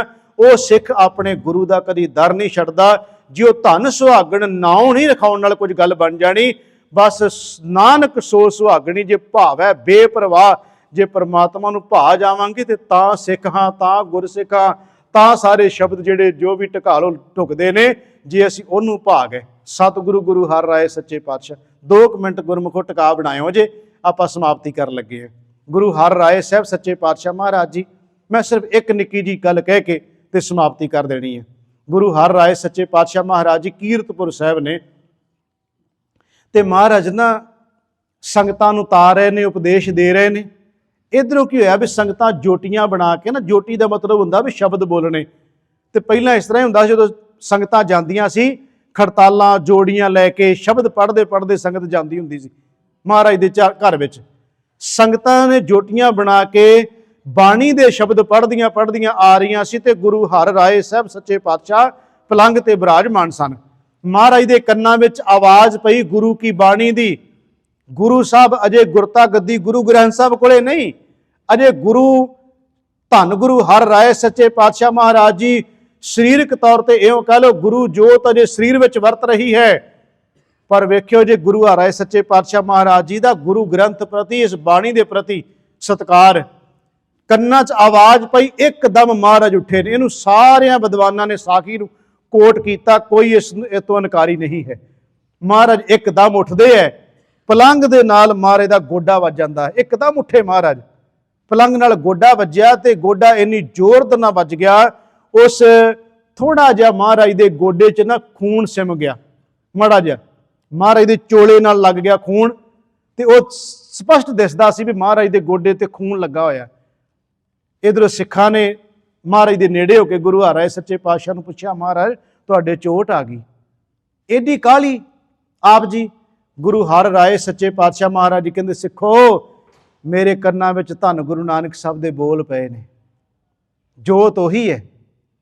ਜਦੋਂ ਜੋਤ ਦੀ ਗੱਲ ਕਰੀਏ, ਜੋਤ ਗੁਰੂ ਅਰਜਨ ਦੇਵ ਜੀ ਉਹੀ ਨੇ, ਪਰ ਜਦੋਂ ਸਤਿਕਾਰ ਦਿੰਦੇ ਨੇ ਉਦੋਂ ਕਹਿੰਦੇ, ਗਿਆਨ ਧਿਆਨ ਕਿਛ ਕਰਮ ਨਾ ਜਾਣਾ, ਸਾਰ ਨਾ ਜਾਣਾ ਤੇਰੀ, ਸਭ ਤੇ ਵੱਡਾ ਸਤਿਗੁਰ ਨਾਨਕ ਜਿਨ ਕਲ ਰਾਖੀ। ਮੇਰੀ ਬਹੁਤ ਵੱਡਾ ਕਹਿੰਦੇ ਸਾਡਾ ਸਤਿਗੁਰੂ ਹੈ, ਜੋਤ ਉਹੀ ਹੈ। ਮਹਾਰਾਜ ਨੇ ਕਿਹਾ, ਮੇਰੇ ਕੰਨਾਂ ਵਿੱਚ ਆਵਾਜ਼ ਪਈ ਬਾਣੀ ਦੀ, ਗੁਰਬਾਣੀ ਦੇ ਸ਼ਬਦ ਪਏ, ਅਸੀਂ ਇੱਕਦਮ ਤਾਂ ਉੱਠੇ ਹਾਂ, ਜੇ ਅਸੀਂ ਨਹੀਂ ਬਾਣੀ ਦਾ ਸਤਿਕਾਰ ਕਰਾਂਗੇ ਤੇ ਕੌਣ ਕਰੇਗਾ? ਸਿੱਖਾਂ ਨੇ ਕਿਹਾ, ਮਹਾਰਾਜ ਤੁਸੀਂ ਆਪ ਹੀ ਤਾਂ ਅਜੇ ਜੋਤ ਰੂਪ ਵਿੱਚ ਵਰਤ ਰਹੇ ਜੇ। ਮਹਾਰਾਜ ਨੇ ਕਿਹਾ, ਜੋਤ ਰੂਪ ਵਿੱਚ ਵਰਤ ਰਹੇ ਹਾਂ, ਪਰ ਇਸ ਬਾਣੀ ਦਾ ਅਦਬ ਸਤਿਕਾਰ ਜਿਸ ਦਿਨ ਪਹਿਲਾ ਪ੍ਰਕਾਸ਼ ਹੋ ਗਿਆ ਸੀ, ਉਸ ਦਿਨ ਹੀ ਗੁਰੂ ਅਰਜਨ ਦੇਵ ਜੀ ਮਹਾਰਾਜ ਇਹ ਕਹਿ ਗਏ ਸਨ ਕਿ ਇਸ ਬਾਣੀ ਦਾ ਸਤਿਕਾਰ ਕਰਿਓ, ਆਦਰ ਕਰਿਓ, ਇਹਨਾਂ ਦੇ ਹੁਕਮ ਤੇ ਚੱਲਿਓ ਜੇ, ਕਿਉਂਕਿ ਬਾਣੀ ਗੁਰੂ, ਗੁਰੂ ਹੈ ਬਾਣੀ, ਵਿੱਚ ਬਾਣੀ ਅੰਮ੍ਰਿਤ ਸਾਰੇ ਗੁਰ, ਬਾਣੀ ਕਹੈ ਸੇਵਕ ਜਨ ਮਾਨੈ, ਪ੍ਰਤੱਖ ਗੁਰੂ ਨਿਸਤਾਰੇ। ਇਹ ਬਾਣੀ ਨੂੰ ਬੜਾ ਉੱਚਾ ਦਰਜਾ ਦਿੱਤਾ ਹੈ। ਸੰਗਤ ਆ ਗਈ, ਬੈਠ ਗਈ। ਮਹਾਰਾਜ ਨੇ ਫਿਰ ਉੱਥੇ, ਇਹ ਗੁਰੂ ਗ੍ਰੰਥ ਸਾਹਿਬ ਦੇ ਵਿੱਚ ਸ਼ਬਦ ਨਹੀਂ ਜੇ ਮੈਂ ਬੋਲਣ ਲੱਗਿਆ ਹਾਂ, ਇਹ ਗੁਰੂ ਹਰਿਰਾਏ ਸੱਚੇ ਪਾਤਸ਼ਾਹ ਦੇ ਸ਼ਬਦ ਨੇ। ਇਤਿਹਾਸਕਾਰ ਕਹਿੰਦੇ ਕਿ ਮਹਾਰਾਜ ਦੇ ਬੋਲ ਨੇ, ਪਰ ਗੁਰੂ ਗ੍ਰੰਥ ਸਾਹਿਬ ਵਿੱਚ ਨਹੀਂ ਦਰਜੇ, ਕਿਉਂਕਿ ਗੁਰੂ ਗ੍ਰੰਥ ਸਾਹਿਬ ਵਿੱਚ 6 ਗੁਰੂਆਂ ਦੀ ਬਾਣੀ, ਗੁਰੂ ਨਾਨਕ ਸਾਹਿਬ ਤੋਂ ਗੁਰੂ ਅਰਜਨ ਦੇਵ ਜੀ ਤੱਕ ਤੇ ਗੁਰੂ ਤੇਗ ਬਹਾਦਰ ਮਹਾਰਾਜ ਜੀ ਤੱਕ, 15 ਭਗਤ 11 ਭੱਟ 3 ਗੁਰਸਿੱਖਾਂ ਦੀ ਬਾਣੀ ਹੈ। ਮੈਂ ਜਿਹੜੀ ਬੇਨਤੀ ਕਰਨ ਲੱਗਿਆ, ਮਹਾਰਾਜ ਨੇ ਉੱਥੇ ਬਚਨ ਕਿਹਾ ਸੰਗਤ ਨੂੰ, ਜਦੋਂ ਸੰਗਤ ਦਾ ਇਕੱਠ ਸੀ, ਸਾਰਾ ਬੈਠੀ ਹੋਈ ਸੀ ਸੰਗਤ, ਉਦੋਂ ਮਹਾਰਾਜ ਨੇ ਕਿਹਾ ਕਿ ਜਿਨ ਭੈ ਅਦਬ ਨ ਬਾਣੀ ਧਾਰਾ, ਜਿਹਦੇ ਹਿਰਦੇ ਵਿੱਚ ਗੁਰੂ ਦੀ ਬਾਣੀ ਦਾ ਅਦਬ ਨਹੀਂ ਨਾ ਹੋਏਗਾ, ਸੋ ਸਿੱਖ ਜਾਨੋ ਨਾਹੇ ਹਮਾਰਾ।